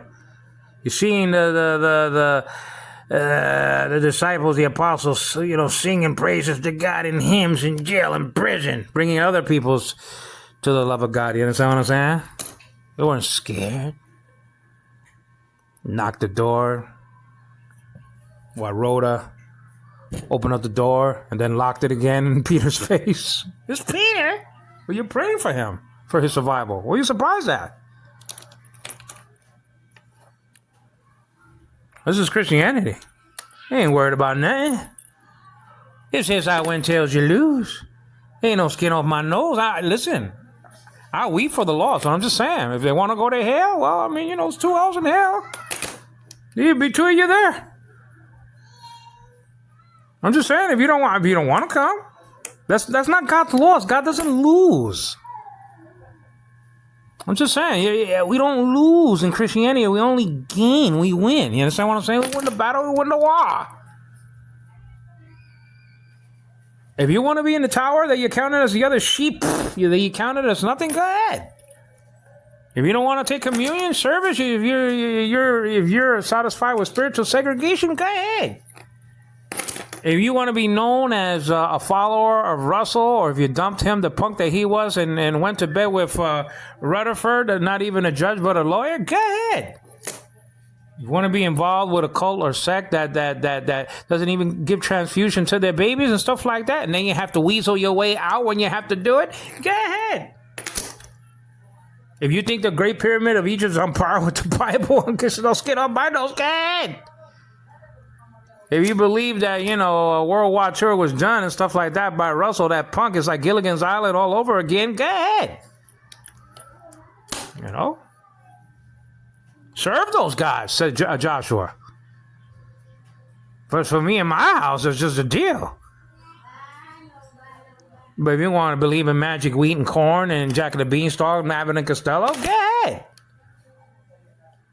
If you want to set dates and crimes all over the place and stuff like that, and people have to leave their farms and jobs and spouses and colleges and shops, okay, to follow nothing and lose everything, and they run up their credit cards and stuff like that, and then they're weeping at the altar. Oh, honey, please come back. Nah, you left me, you punk. Why should I come back to you, to a sleazy cult? Kid. If you want to set dates like a football match and stuff like that, it's just like, it's just like the running off of Peyton Manning or something like that. You know what I'm saying? 1918, 1925, 1941, 1975, 1988, hike. I mean, oh, hama. Go ahead. Ain't no skin on my nose. By the authority of Jesus, I'm commanding you to repent right now. I'm commanding you to. As a matter of fact, it's even worse. God is commanding you through me to leave the cult that you're in.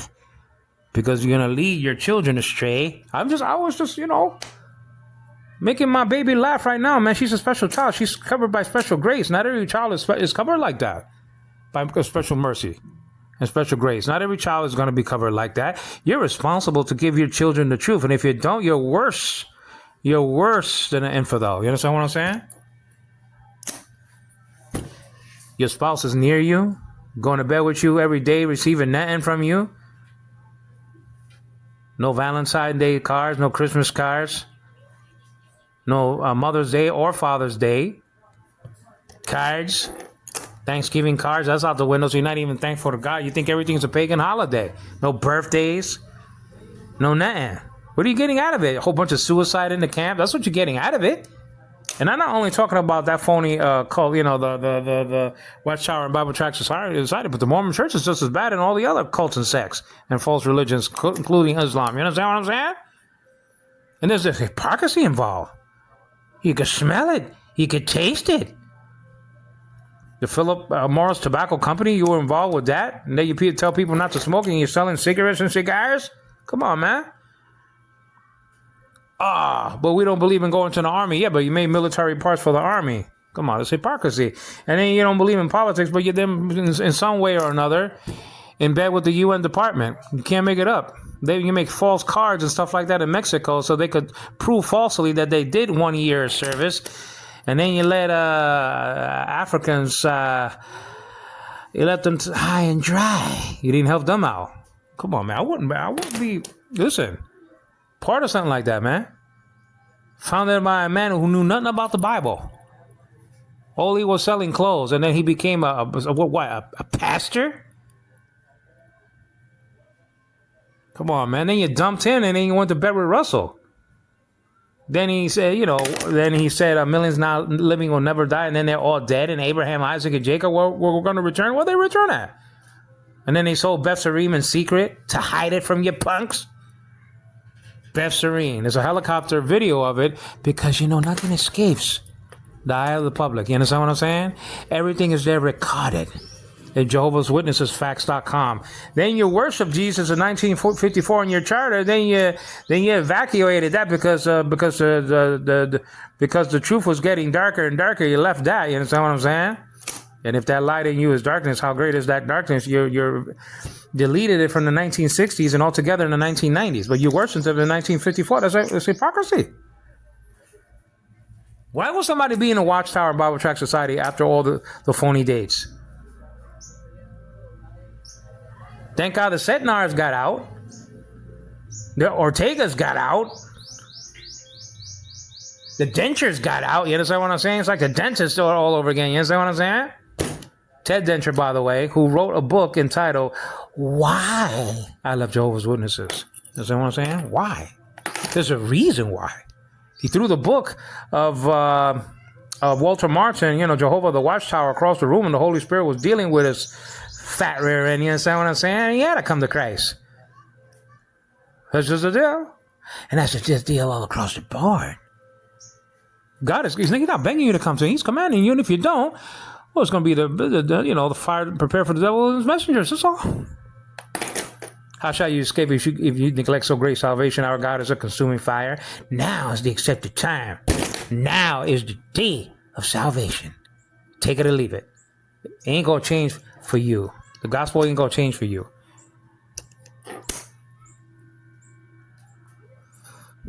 The resurrection is the capstone of Christianity. Remove it and all else crumbles. It is a singular doctrine that elevated Christianity above all the pagan religions of the world, I should say. You understand what I'm saying? The essentials of the historic Christian faith, at least some of them were hammered out in the 20th century, the beginning of the 20th century, by B.B. Warfield. You understand what I'm saying? You want to hear them? Inspiration of the scriptures. The deity of Christ, the virgin birth, the substitutionary atonement on the cross of Jesus, the resurrection of Jesus, and the second coming of Christ. All across the board. And there's others, the Trinity, and so far. So far from so on. Deity of the Holy Spirit, deity of the Father. You understand what I'm saying? The church. So they're essentials. In the essentials, we must have unity. And non-essentials, liberty. But in all things, charity or love. You understand what I'm saying? So what did we learn in this mini-series within a series? Well, we learned two very important scriptures. John chapter 2, verse 19, and Luke chapter 24, verse 39. In 2:19 of John, it says, it uses a liquid future over there, agero, I will raise it up. It is auton. He was referring to the temple of his body.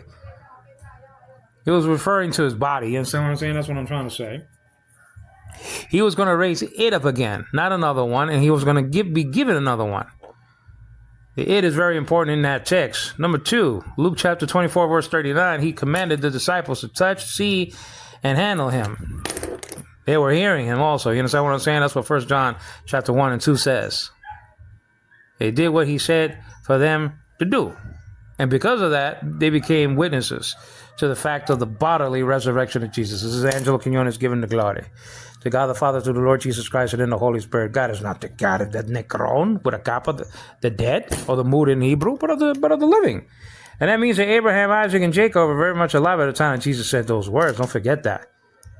He didn't say, I was, Greek word ain. He said, I am, Greek word Amy. You understand what I'm saying? The God of the living. And because, in a secondary sense, because Jesus was resurrected by the Father, by the glory of the Father, you understand what I'm saying? He has a God. That's one of the reasons why he has a God. It doesn't have to do with katisis. It doesn't have to do with creation. You understand what I'm saying? It doesn't at all. Katisis has nothing to do with Christ. In verse 15 of chapter 1 of Colossians, it has to do with us. Don't forget that katisis. You know the Greek word katisis? You don't? Well, why are you trying to say that Jesus is a creature if you don't even know the Greek word katisis? I'm just saying. Can't be telling me who Jesus is and not and stuff like that. Not no Greek or Hebrew. I need him in English sometimes, you know. That's what I'm saying. The NWT has hideous English. They were tested in court and they didn't know any Greek. You know, the committee.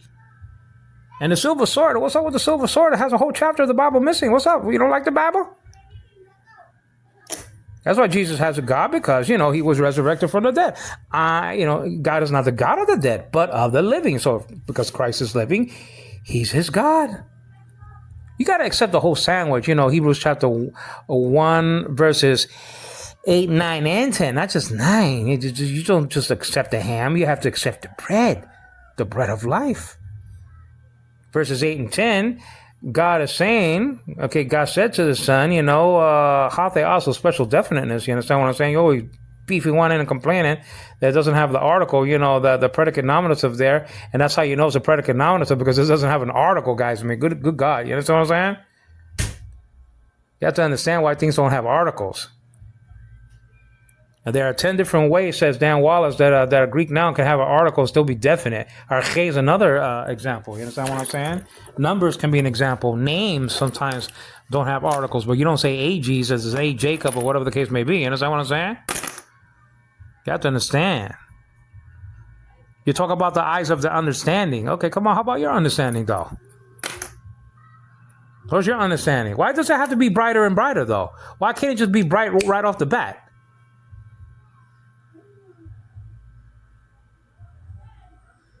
You understand what I mean? But what happened to Abraham, Isaac, and Jacob didn't come back like Rutherford said they were going to do? What happened? There's another false prophecy? You have so many of them, this problem, I can't trust you. Nobody can trust you. You got everything wrong. Abraham, Isaac, and Jacob didn't return. As a matter of fact, okay, Jehovah's Witness, I hope he's an X1 by now. Jehovah's Witness, what's his name, Tony from Florida? He said if that prophecy of the million now living will never die is wrong, well, he's going to become an atheist. He said, you can't become nothing else? You going to become an atheist? Why not become a Christian? Ain't the evangelical church didn't put that prophecy up there. Millions now living, the book entitled Millions Now Living Will Never Die, that was on page 88 and 89 of that book, not our book. Books, okay, the plural, you know what I'm saying? But what happened? 2 catalogs in Betsarim? Why not 3? If there are 3, we're going to come. What happened? Abraham, forgot his license. Isaac was too busy laughing to get one. Somebody stole Jacob's license. What's the deal? And then he died of cancer, meaning Joseph Franklin Rutherford, the self-proclaimed judge. He wasn't even a judge, he was a lawyer. He died of cancer in that mansion, Beth Sarim, house of the princes. Beth means house, and Sarim is plural. The im is making that plural in Hebrew. Princes, like Susim, Chedabim, Seraphim, angels of fire, Panim, like that. You understand what I'm saying? Elohim. Huh? May you teach the truth to your neighbors before it's too late. Before your knee's going to bow anyway to Christ. You're going to see the risen Lord. Every knee shall bend, your translation says, so it's the same thing. Not every other name. Other's not there in the text. Greek word for other, you understand what I'm saying? 7 Greek words appear for other in Vine's complete expository dictionary of Old and New Testament words on page 451. Don't ask me how I remember the page. None of those are there, okay, in Philippians chapter 2, including Colossians chapter 1, verses 16, 17. So why'd you do it? What are you scared of? I'm talking to the witness, the JW. What you scared of? Why you got to insert things like union and stuff like that in union with Christ? No, he's alive. He's going to be your judge. And you in the Mormon church, Joseph Smith killed people before he was killed himself, before he got popped through the window and fell through the window and got popped again when he was on the floor, on the ground. You understand what I'm saying? Just to make sure. He died like a punk. He died like a dog. You understand what I'm saying? Killing people on his way out. That's not a Christian person. That's not a redeemer. Jesus didn't die like that. You understand what I'm saying? So he opened out his mouth like the sheep to the slaughter. You understand what I'm saying? That's how you die. That's just the deal. You don't pistol 2 people and stuff like that and pop, kill 2. I think he killed 2 people and then wounded another one. You understand what I'm saying? While that Carthage jail was being rushed by the mob. See, that's how he died. Kill people on his way out. You understand what I'm saying? Not like a hero, a redeemer. He ain't going to be at the table at the judgment. He's going to be the object of disgust, just like every stinking leader who ever spoke a lie. Shall I praise you, says God? I shall not praise you. That's just the deal. Why shall you die? And you will die one of these days. And you're going to say, oh, how I hated instruction. May it not be the case. Amen? All right, guys. Now this is an appendix, and this study is very, very long, so it might just stand on its own. I think merit, like it's just apart from the study, because The study of Luke chapter 24, verse 39, and Jesus commanding the disciples to touch and to see him. Okay, eat that, and so on.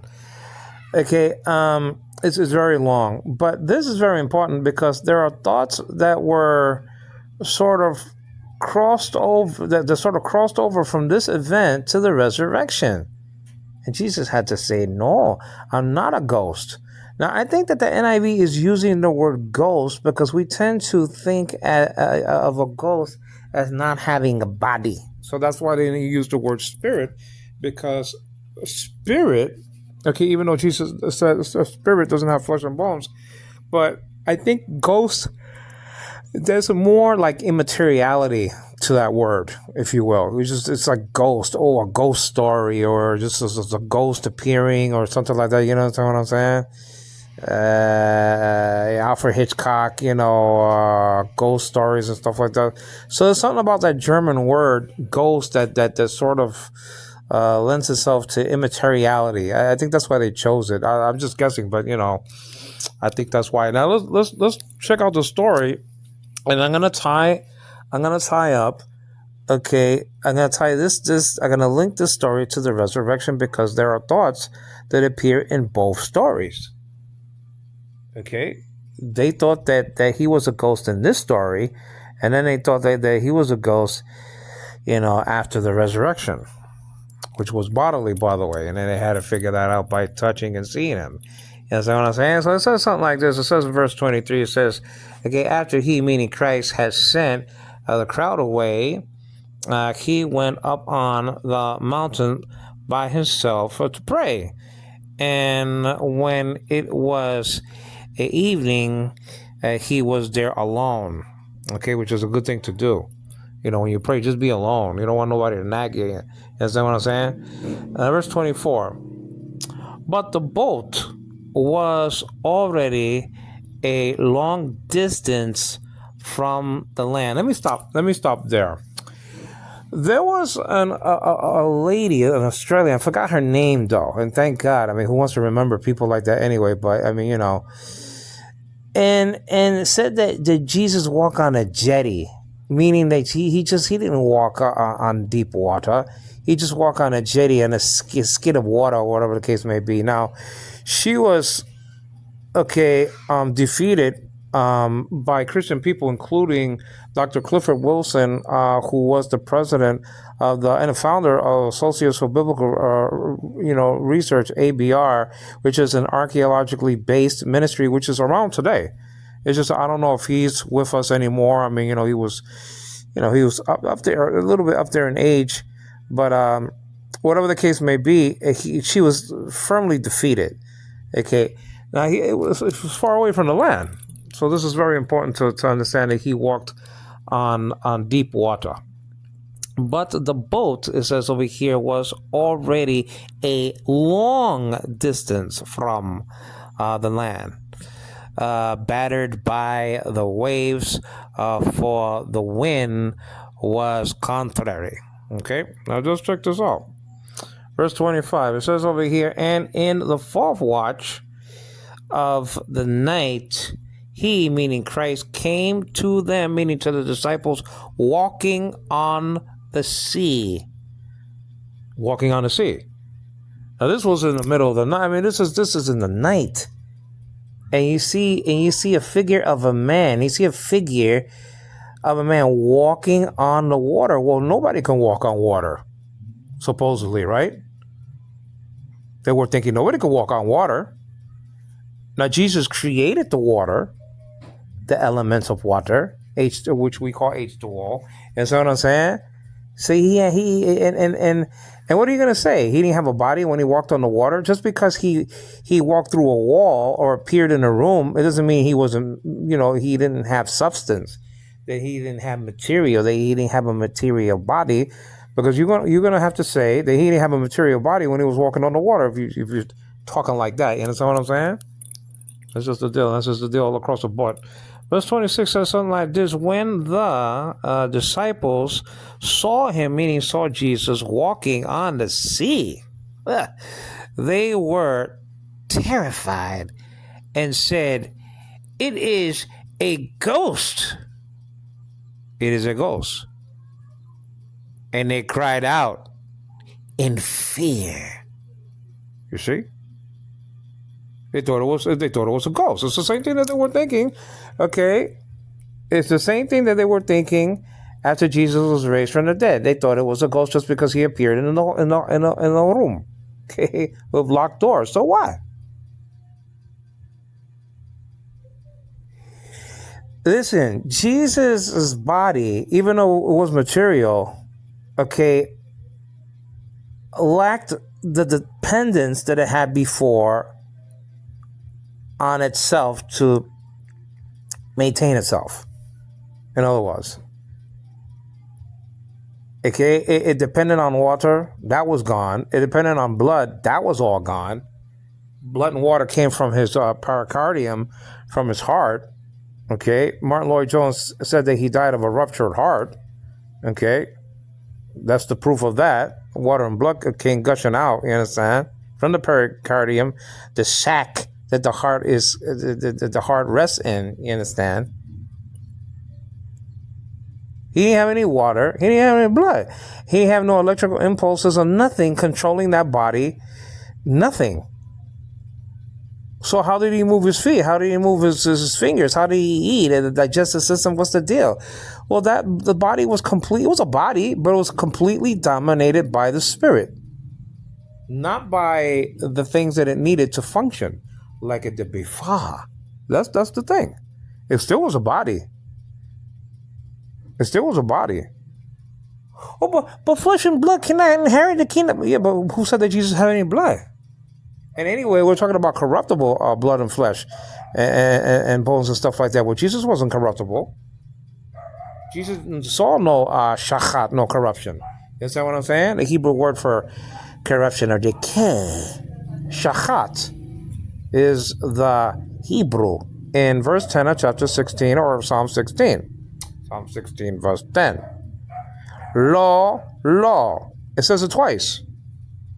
You will not abandon law. It's not. It's a Hebrew negative law. You will not abandon my soul or leave my soul in Sheol. Abandon is the Hebrew word azab. Azab. That's all ayin, zayin, bait. You know. You know what I'm saying? Throw a couple of A classes in there or whatever the case may be. And you will not allow your Holy One, Chassid, okay, Chassid, Holy One, to see shachat, corruption. Shachat is spelled out like sheen, chet, and maybe a tet or tav, one of those T-sounding letters in Hebrew. You understand what I'm saying? I don't have it opened up, so it's probably it has to be one of those T's. You understand? So it's just a deal. But he thought that he was a ghost. And they cried out in fear. That's why he went up to the mountain to pray for the disciples, that they wouldn't be swallowed up in this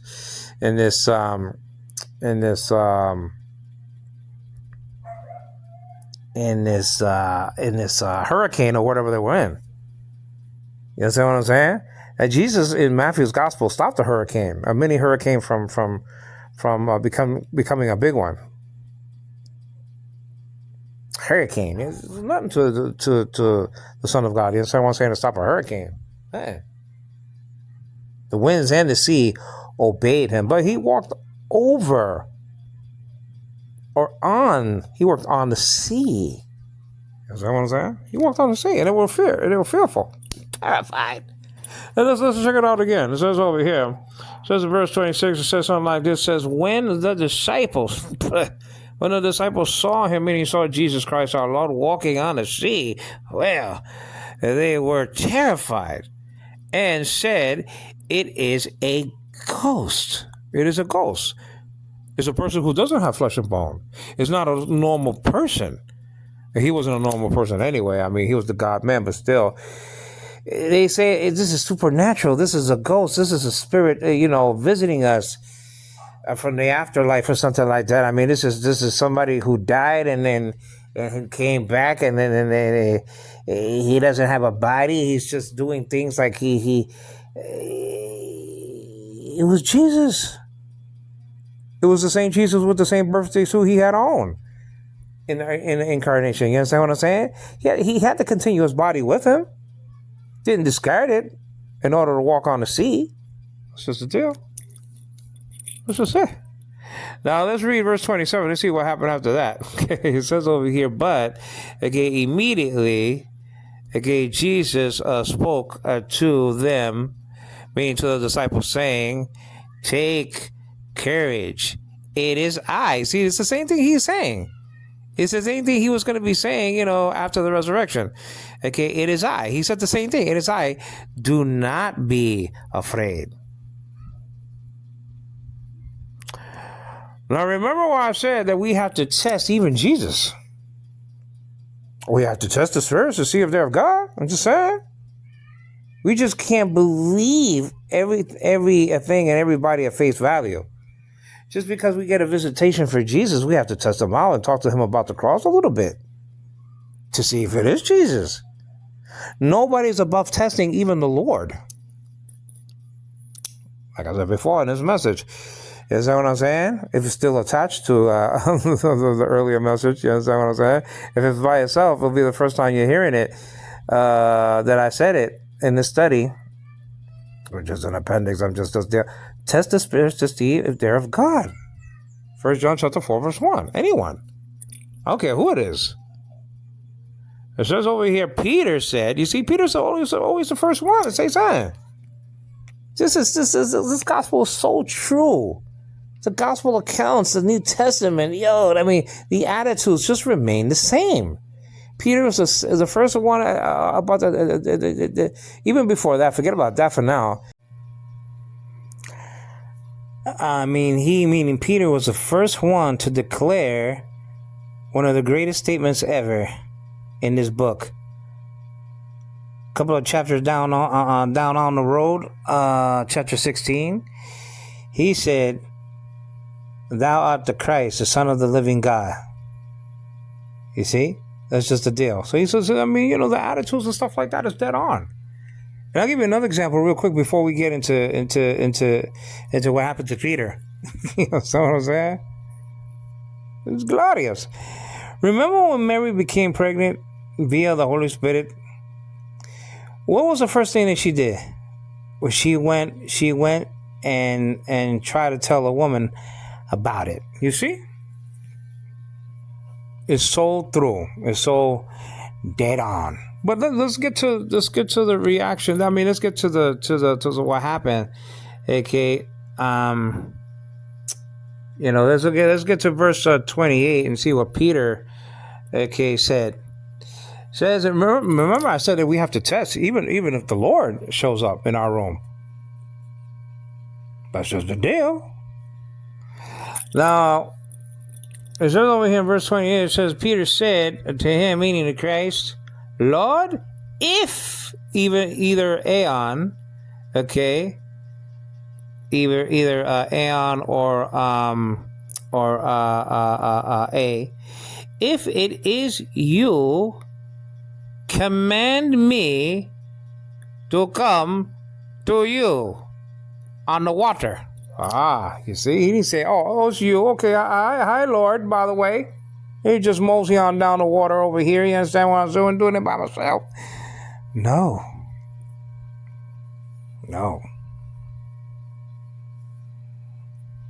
This is like Peter doing something right for a change. You understand what I'm saying?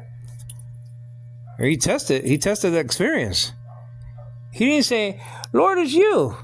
No, Peter said to him, "Lord, if it is you." Okay, I ain't gonna do it. If it is you, command me to come to you on the water.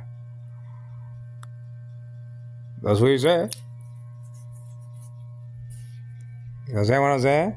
Command me. By the way, I keep on giving examples of the resurrection from this. It's kind of funny that he gives a order, and maybe it's an imperative to come.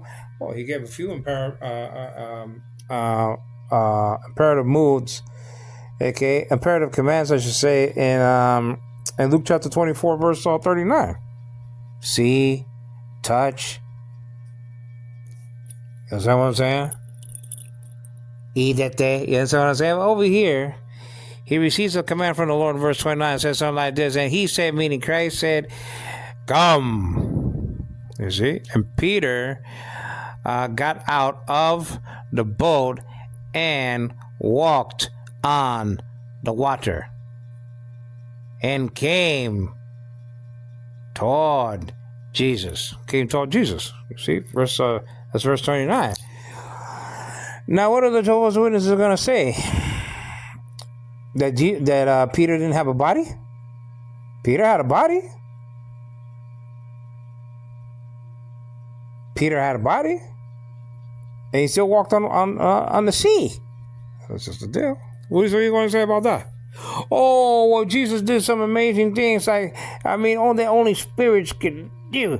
You see him going through walls and popping up and appearing in the midst of the disciples and stuff like that. Said, oh, sexy and sassy. And Mark from Missouri, J.W. from Missouri. You understand what I'm saying? Oh, you see Jesus doing things that only he can do.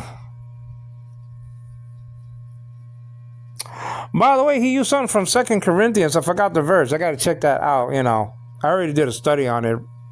Rebuked his position on it. Like the Apostle Paul said something like this, something to this effect. We do not know him according to the flesh anymore, or anyone else, or something to that effect. But the problem is in that text, and I know I'm butchering it a little bit, I don't have it in front of me. But he said, the Apostle Paul said everybody else. Meaning we don't know Christ according to our understanding. That's what it means in 2 Corinthians. I'll get the verse. Maybe I'll put it in the appendix, after this. You know what I'm saying? It's going to take some time. It's going to take me to tomorrow to do it. You know what I'm saying? It's getting late. Says over here in verse 30, it says, but, seeing the wind, I don't know how he saw the wind. Goodness gracious, but seeing the wind, he, became frightened. See, that's Peter, though. And beginning to sink, he cried out, Lord, save me. Now that's Peter, though. Verse 31. Immediately, Jesus stretched out his hand and took hold of Peter, and said to him, you of little faith, why did you doubt? You of little faith? Wait a minute, Lord, I just walked on the sea. Look at little faith. What you talking about? It took a lot to get out of this boat and head to you. I was heading towards you. I sunk a little bit, but still. No, he had little faith. That's what Jesus said. He's the Lord, and he can say what he wants. He can do what he pleases. He said, you have little faith. I'm going to count that faith that you had, as little. Little. You walked on the sea. Nobody else walked on the sea ever before, except for Jesus and Peter in human history. Those are the only two that walked on the sea. Jesus and Peter. Nobody else did it. Nobody walked on the sea. This ain't Superman 2, you understand what I'm saying? Nobody else walked on the sea. Listen, I think an axe floated in the Old Testament and went up on the sea, on the water, you understand what I'm saying? That was a miracle in and of itself. Just the weight of the axe, the weight of the Lord Jesus, and the weight of Peter. Peter was a big man. He dragged, that's how you say it? I forget my English here in the Philippines. He dragged 153 fish by himself. It was a big, he was burly. You understand what I'm saying? He got to the 2 second. That's the deal. That's why. But he said that his faith was little. It wasn't big. It was small. Why? Well, he began to it's just over here. Look at the wind.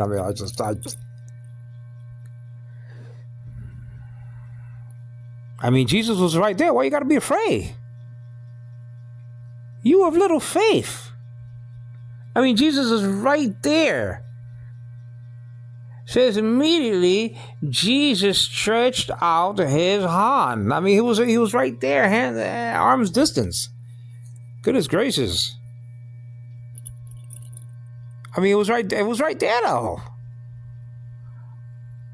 Why did you doubt? It says the last part of this verse 32, when they got into the boat, the wind stopped. You see, the wind stopped, verse 33. And those who were in the boat worshipped him, saying, you are, and that's probably Amy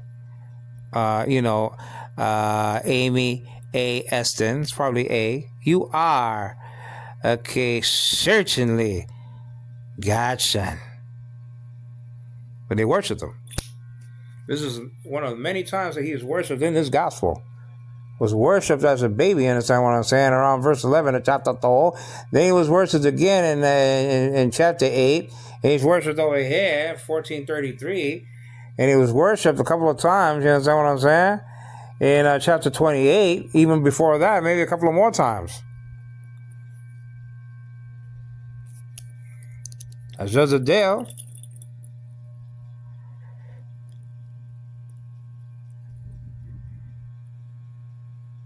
But I'm just saying, I can't forget why I'm giving you this. I mean, this is a nice and true story and all of that. I mean, to increase our faith and stuff like that. You understand what I'm saying?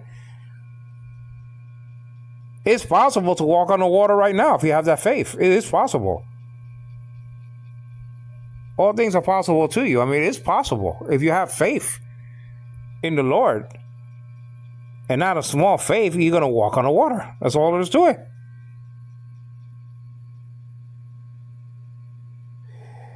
If I keep my eyes on Jesus, I can walk on water, sung Audio Adrenaline.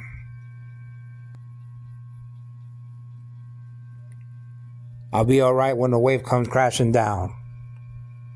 If I keep my eyes on Jesus, I can walk on water. I'll be all right. You understand what I'm saying? That's what it is. But I can't forget why I gave you this in the first place. I gave you this in the first place to match it up with what happened after the anastasis of Jesus. That they were crying out.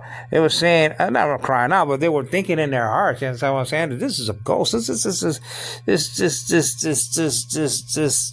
being. He doesn't have a body. He's a ghost. I mean, he just popped up from nowhere. You understand what I'm saying? It stood in the middle. But they did that before. They were wrong before. They were wrong in this chapter, and they're wrong yet again. Thinking that Jesus was just a ghost without materiality or substance, some kind of flesh and bone, you know what I'm saying?